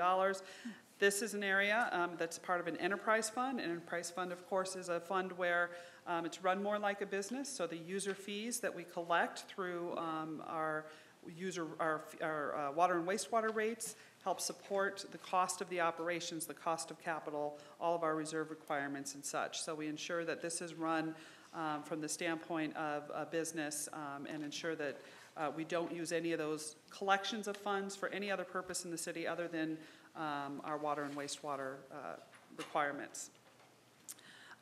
There are a number of inclusions I just want to talk about within this budget. Obviously enough within the budget to efficiently operate and maintain our systems. Money for, you'll see a supplemental in there related to the use of some of our cap water resources and having the opportunity to basically provide those to another entity and get paid for that. So that's and a little bit more than what the cost is. And then also meeting demands of new growth related to, I mentioned, our Pyramid Peak Water Treatment Plant expansion and some staff additions in our utilities areas that will help ensure that we have the appropriate number of resources in our plants. Any questions? Okay. Before I leave the Public Works Utilities Department, I do want to just take a quick minute to talk about our solid waste rates. The fiscal year 2019 budget does include previously approved water and wastewater rate adjustments, and also recommends a small increase to the solid waste rates that will equal as a combined about a 2.9% adjustment to the average residential customer. So I'm real quickly going to just go through some of the factors that are influencing that. The first one is really the inflationary pressures on our operations and maintenance in areas maintaining and operating, especially in the solid waste area. We're talking about maintaining and operating a growing fleet. Also maintaining, we have gas, inflationary costs associated with gas, with our fleet costs, with our employee costs, all of those kinds of things that come into play and create those cost pressures, as well as increases to our landfill costs, taking more to our landfills. We're going to increase those costs. And we are, within the industry, lowering of the revenues that we can generate through recycling. So some of those are some of the pressures that we're having on solid waste, specifically residential solid waste. To kind of give some context to this, you can kind of see our rate history associated with solid waste. And you may recall that back in 2013, we did reduce the rate significantly. We went, and this was because the residential recycling program had come into play, and we were actually generating revenue off of some of that, and the kind of perfect storm of getting good landfill contracts and having good recycling revenues came and allowed us to be able to reduce the rate. So we reduced the rate by 13%, I think it was at that time. And as you can see, the proposed rate that we have for fiscal year 2019 still doesn't quite get us to where we were even prior to that rate reduction. So this will only be the second rate increase since 2012 or 2013. But importantly, we like to look at how that compares with some of the other cities across the valley. And we continue to remain in the lower third for sure in this, and certainly maintained one of the lowest combined rates within the West Valley. And I'll show you that in just a second if you're ready for that. This one is our West Valley. So in the West Valley, we do have the lowest combined utility rate between water, wastewater, and solid waste. What we're looking at here, the water and wastewater rate adjustments that were adopted by council last year are anticipated to add about $1.50 to this typical single-family account, and the solid waste rate would add about another 82 cents, or a total of $2.33 to an average residential account. I also want to talk a little bit about our commercial services. Excuse me. On the commercial side, the city provides solid waste services to Peoria businesses and to multifamily complexes. So the city is we're also a major customer for our roll-off services at all of our wastewater plants. So we compete with the private sector for all of these services. And in fact, in the multifamily sector, that was recently opened up to private competition via a state statute in fiscal year 2017. And that did result in some lost accounts to the city. The rates for the front load service have remained stable since fiscal year 2013 and are competitive with our private sector. The increased operating and landfill costs are putting pressure on those rates as well, just as they are with the residential side. And staff recommends a 5% adjustment to the front load service. As well as on our roll-off services, we're also recommending a 5% adjustment. And again, the last adjustment there was in fiscal year 2016. And this is a service where customers request a container and they can keep it for as long as they need it. So those are the two recommendations for commercial solid waste. Just to give you a quick kind of look forward from this, we're not asking you to adopt anything this evening. We're giving you our recommendation, but we will have a public notice, went out on April 4th, and council will consider this as part of the overall budget on June 5th, when we would ask you to adopt those rates.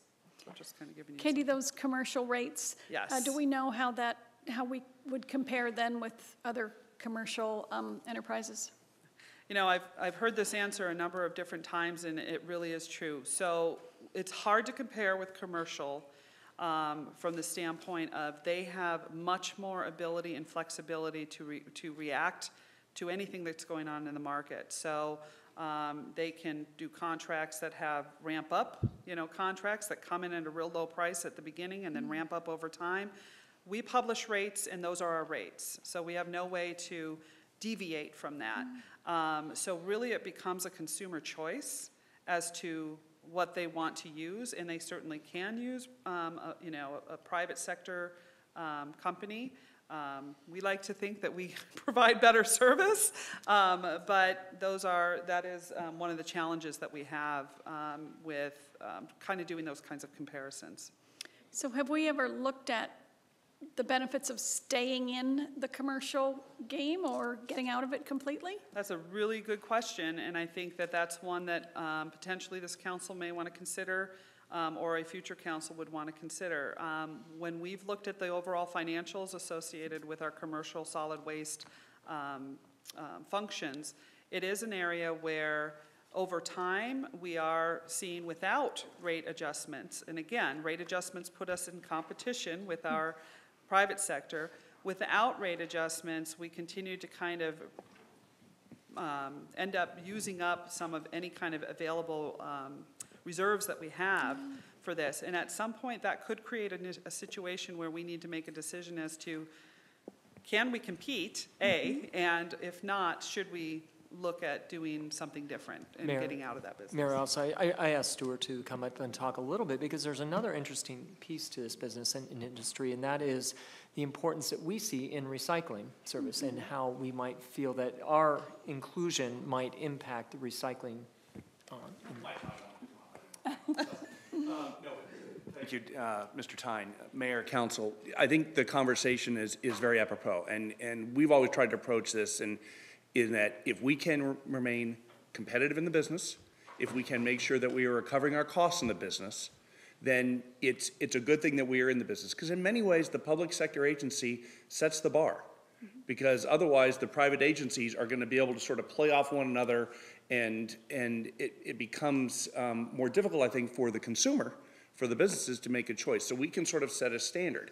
And I certainly have seen that experience over my entire professional career about the level of service. And the rates tend to move based on who does what. Phoenix doesn't provide commercial service. The rates in that community can be wildly different than some of the other communities that provide it, that are adjacent to them. But I think it's first and foremost, we have to make sure we're recovering our costs and can do the job well. If we're not doing the job well, our customers are going to tell us, and they're going to walk away. I think the fact that when the private haulers were able to come in and service apartments, and we lost probably 15% of our accounts, wasn't a huge number. I think that says something about the level of service we provided over time and the competitiveness of our rates. The contracts we lost were the biggest ones. The complexes that are several hundred units, the largest number of bins, which makes sense. They went after the biggest cows in the ranch. But that's fine. We recognize we're here. Beyond that, we have adjusted our routing and our staffing and our truck operations to make sure that we weren't continuing to drive the trucks the same way when you've got that many less containers to service. So I think that's part of a fluid process. As Mr. Tyne referenced, commercial recycling services are also part of that. It's a service we offer. It's a service that customers pay for if they want to do it. Some haulers don't provide it, or they provide it at a much higher cost. So we see it as part of an integrated solid waste management approach, and so we want to continue to provide that. Ultimately, our customers will decide if they want the service.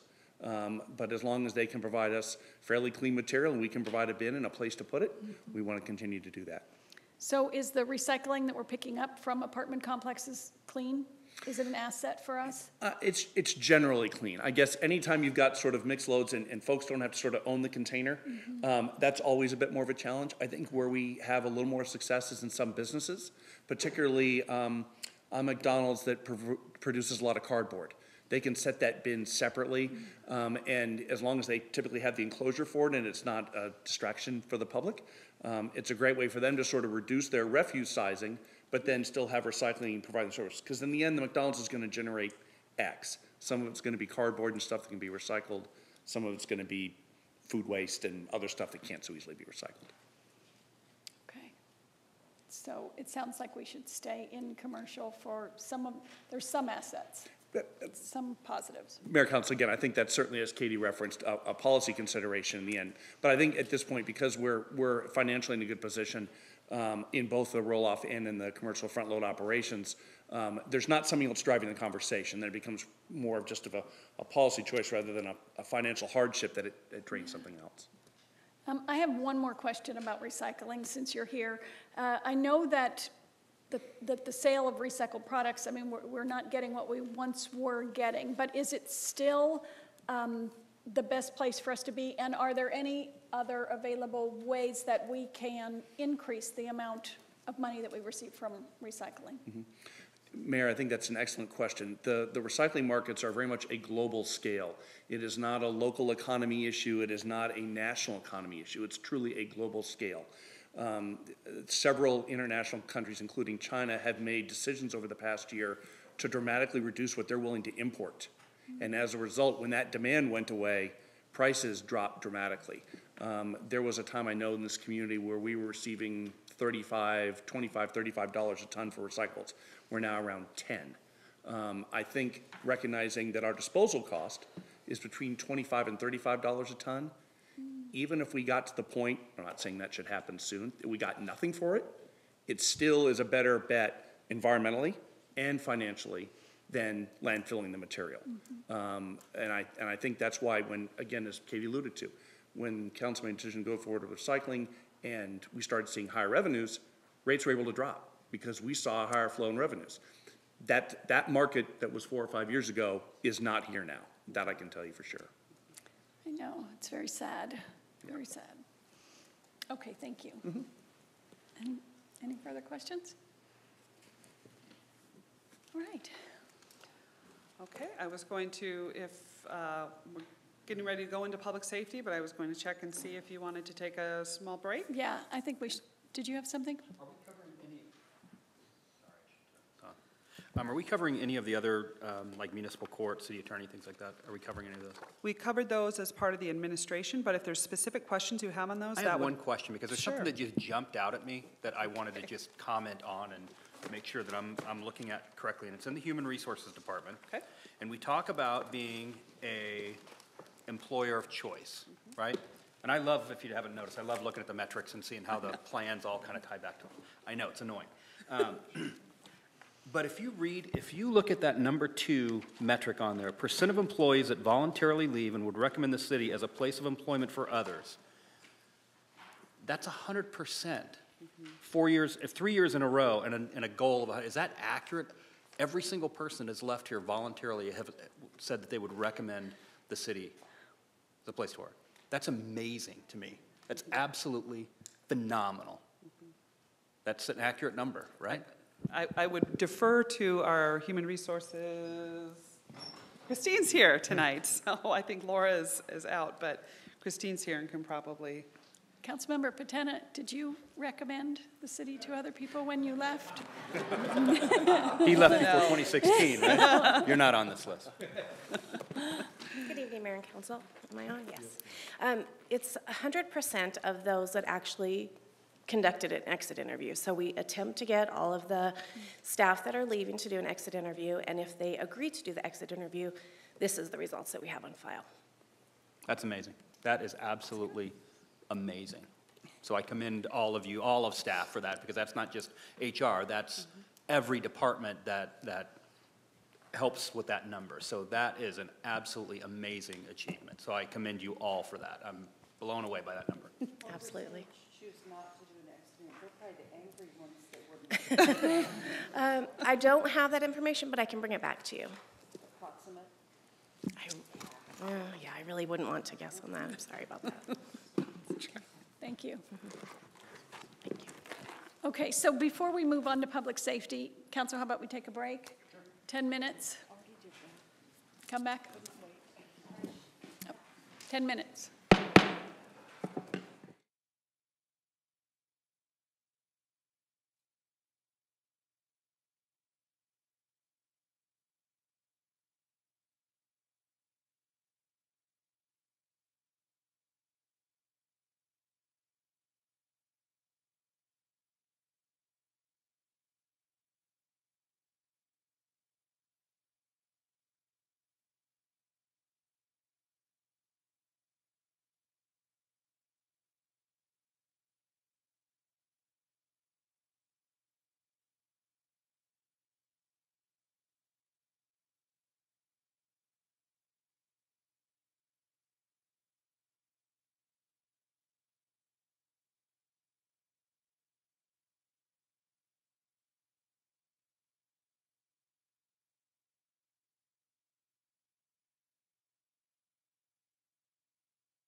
We're back.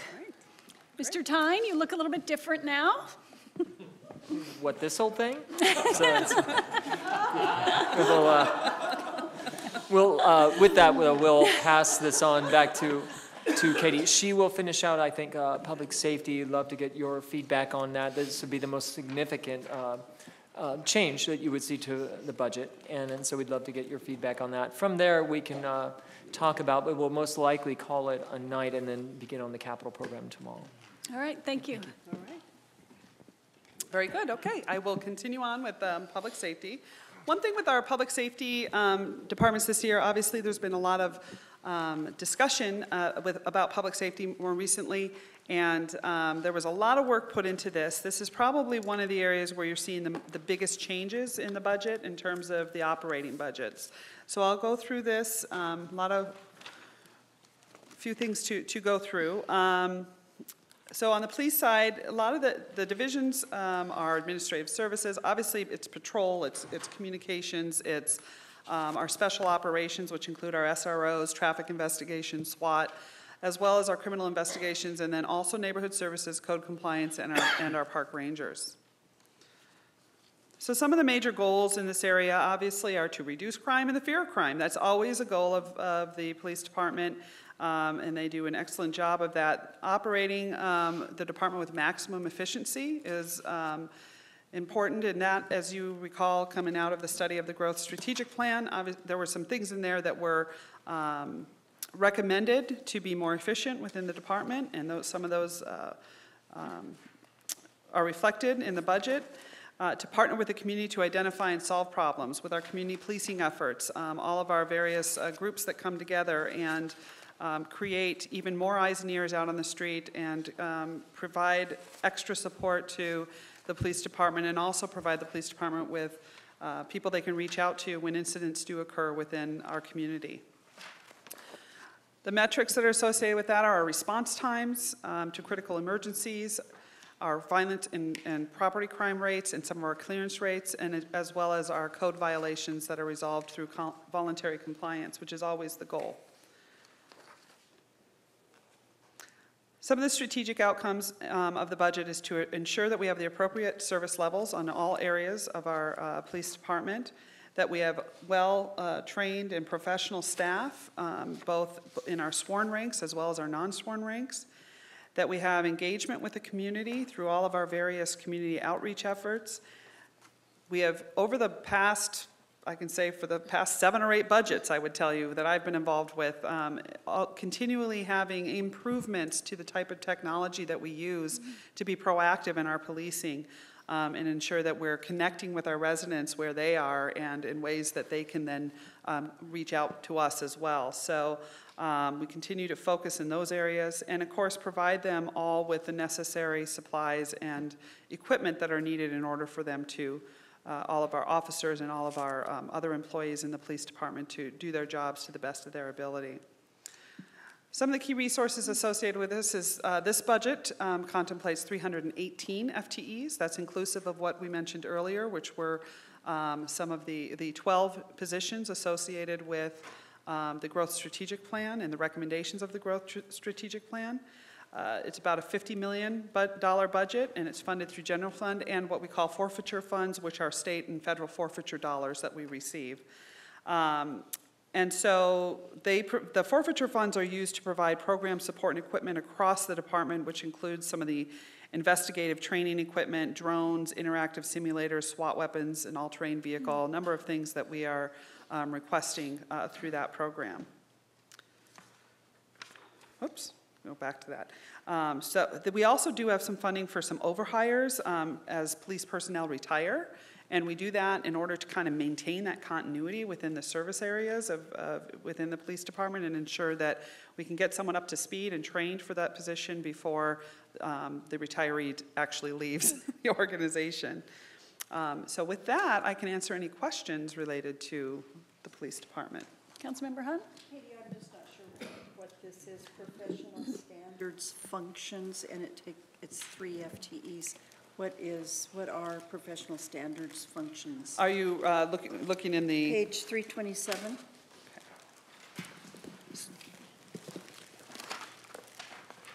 Oh, okay, yes. So I don't know if the chief is here and if he wants to come and reply to that. It's, our professional standards function is an area where police are required to meet certain standards and have, I believe it's part of their, ensuring their training is up to date and some of their other professional standards. So what do these three people do, I guess What do they is do? what I mean. Okay. I would just like to congratulate Katie on being able to talk for as long as it takes somebody to walk down and I sit in know. that place. It really is an art. I'm just gonna Thank you. wait for him. Hello, Chief.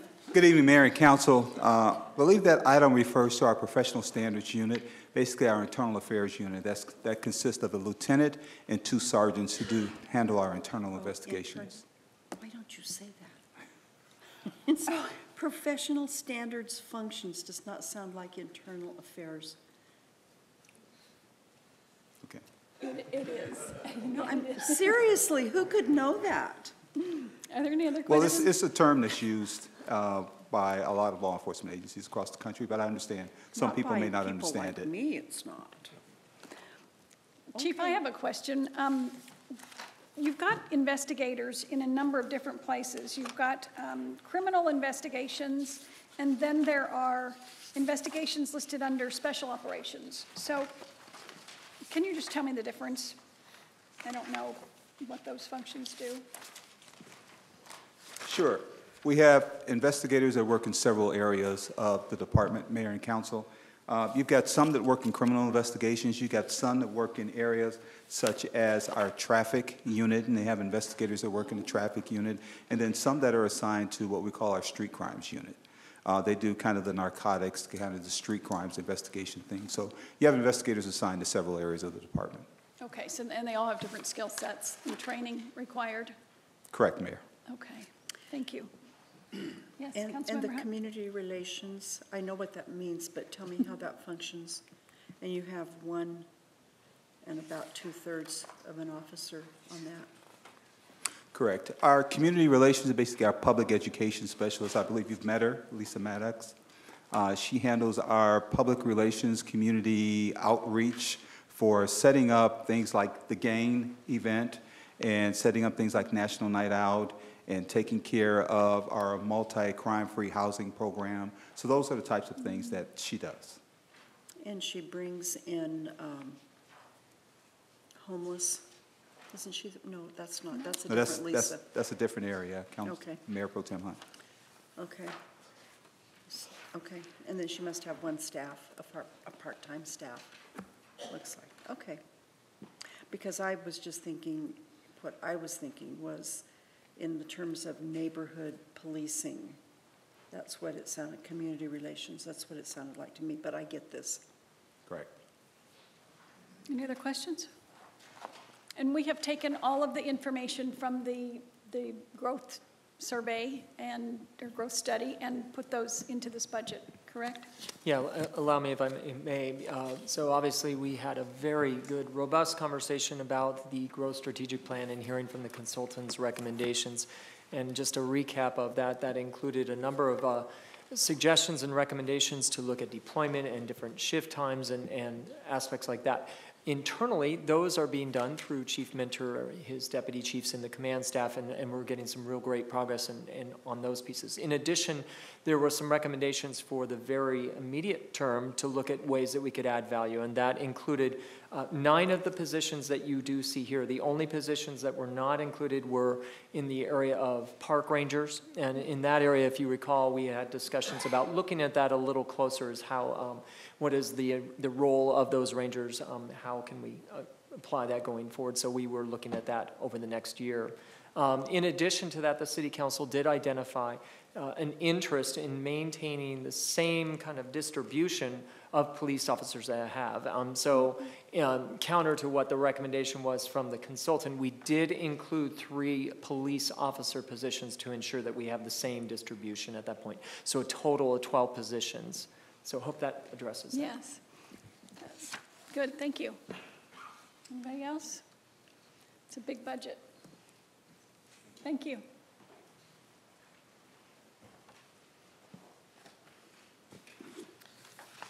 Okay. Moving on to fire medical. Fire medicals, whoops, did I pass them all? I think I went to the end, I apologize. Fire medical. Fire medical department includes the fire operations and, of course, as we've discussed, the emergency transportation services, our ambulance services, fire prevention, emergency management, the fire support services, which includes our fleet support and equipment support, as well as the training division. Goals of the department is to protect the life and property of our citizens and businesses and to increase community awareness through preparedness and community preparedness. We do that through our fire prevention programs as well as our emergency, I just lost it in my head, but the emergency management program as well.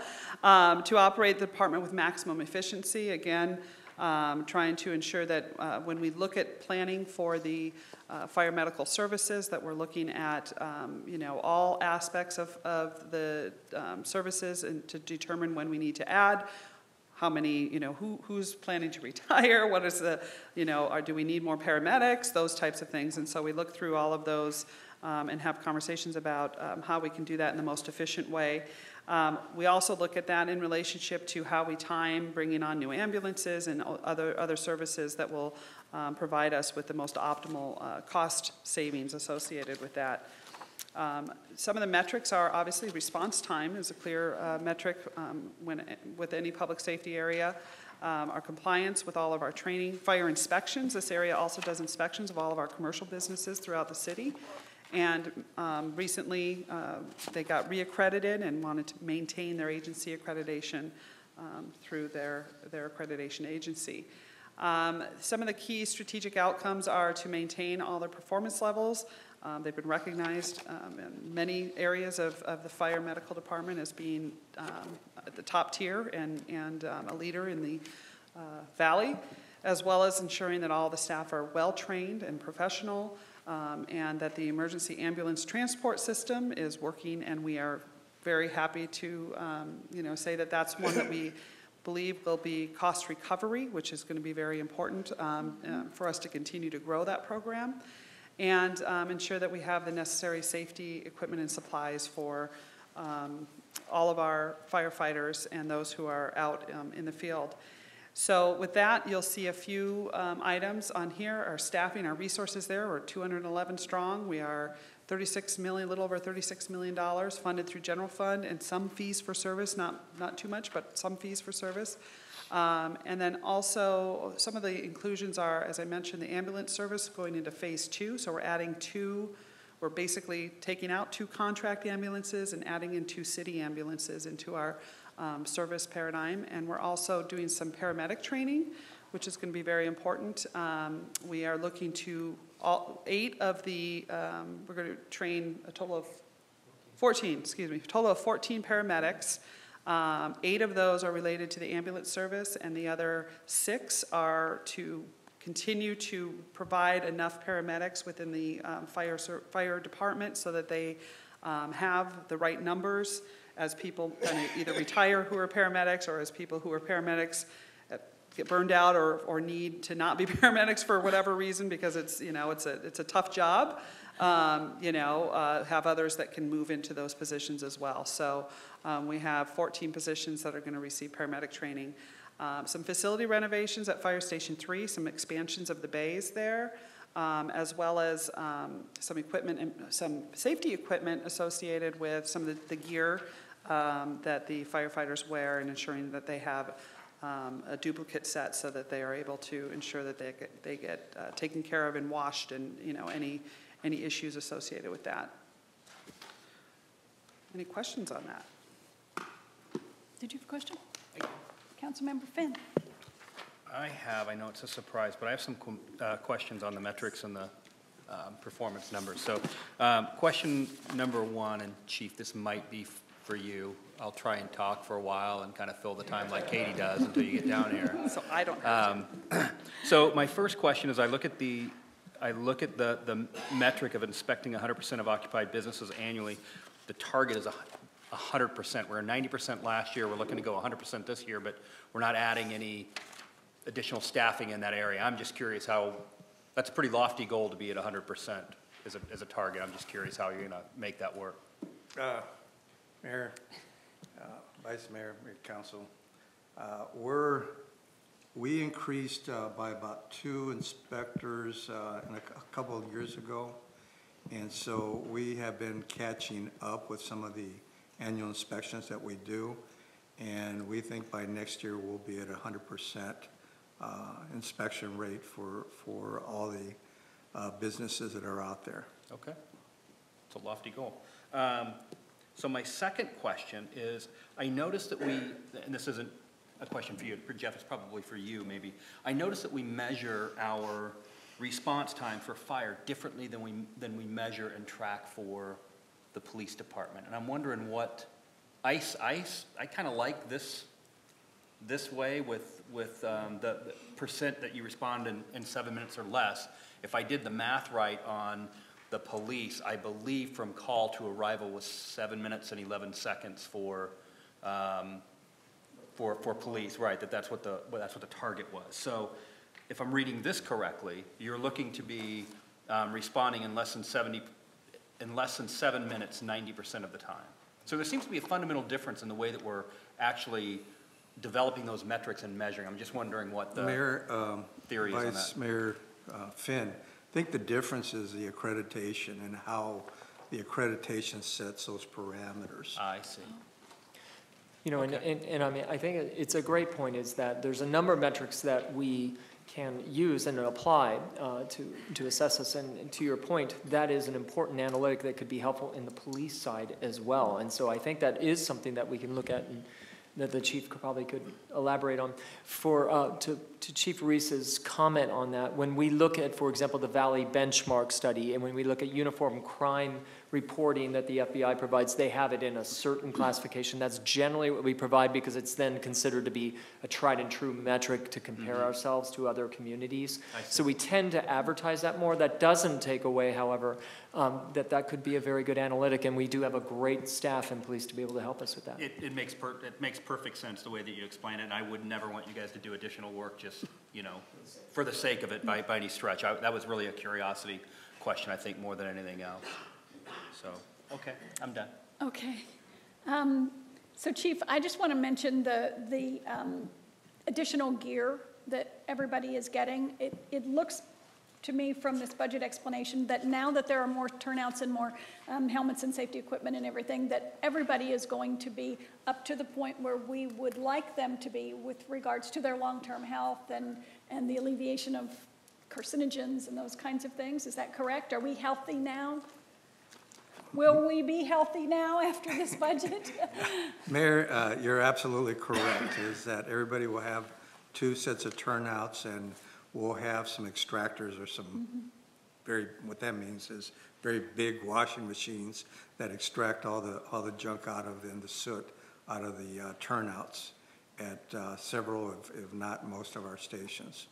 And we don't have stations any longer with carpeting on the floor or any other unhealthy aspects? That's correct.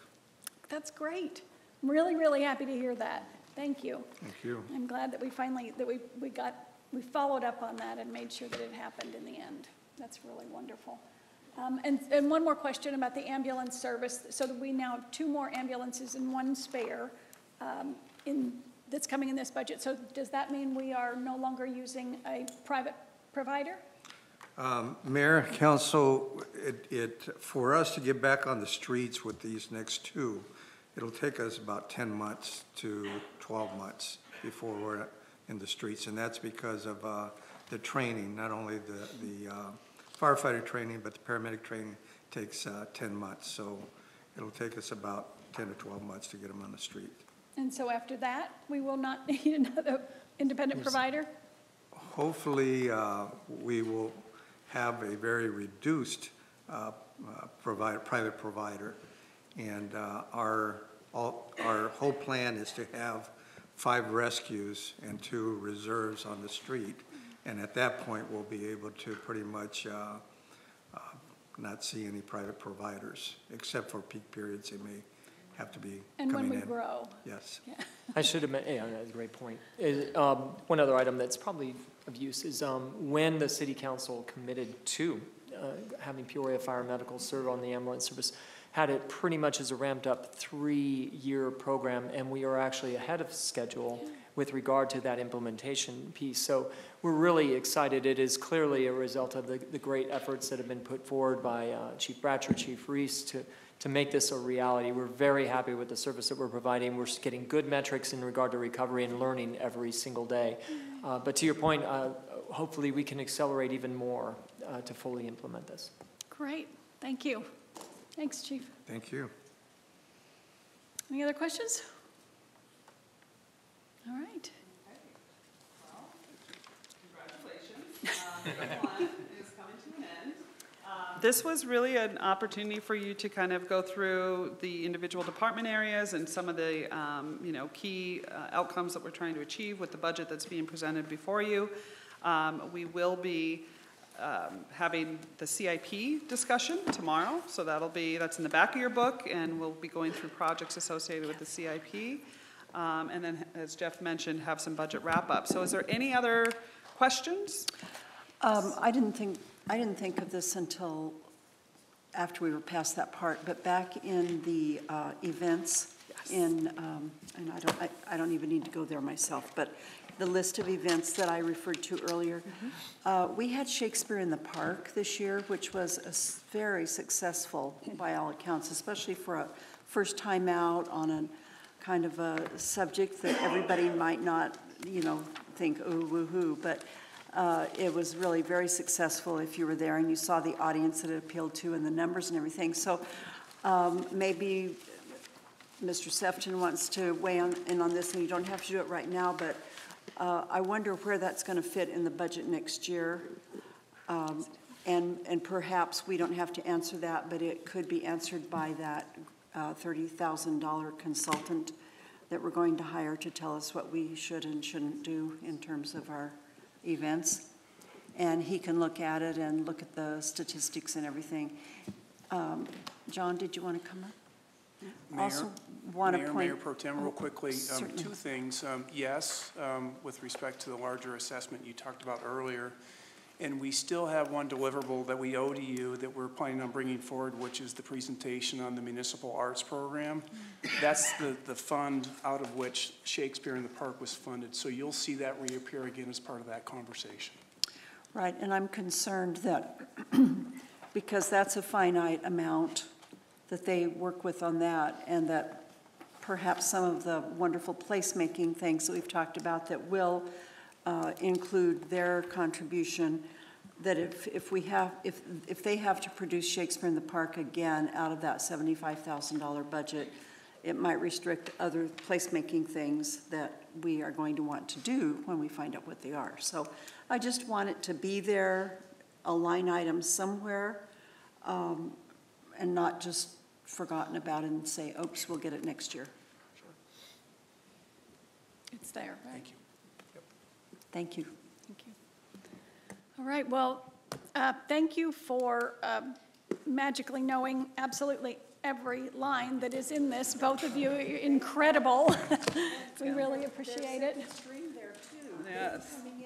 They knew everything too. Yeah, a lot of people know everything, actually, in this entire council chambers. Not the ones sitting up here. Yes. We thank you all for everything that you know. Thank you so much. And, I just admire your kind of brain. Yeah, so thank you for a successful evening, and we'll come back again tomorrow. Anything further, Mr. Tyne? That's it? Let me just leave my stuff. All right, we are adjourned.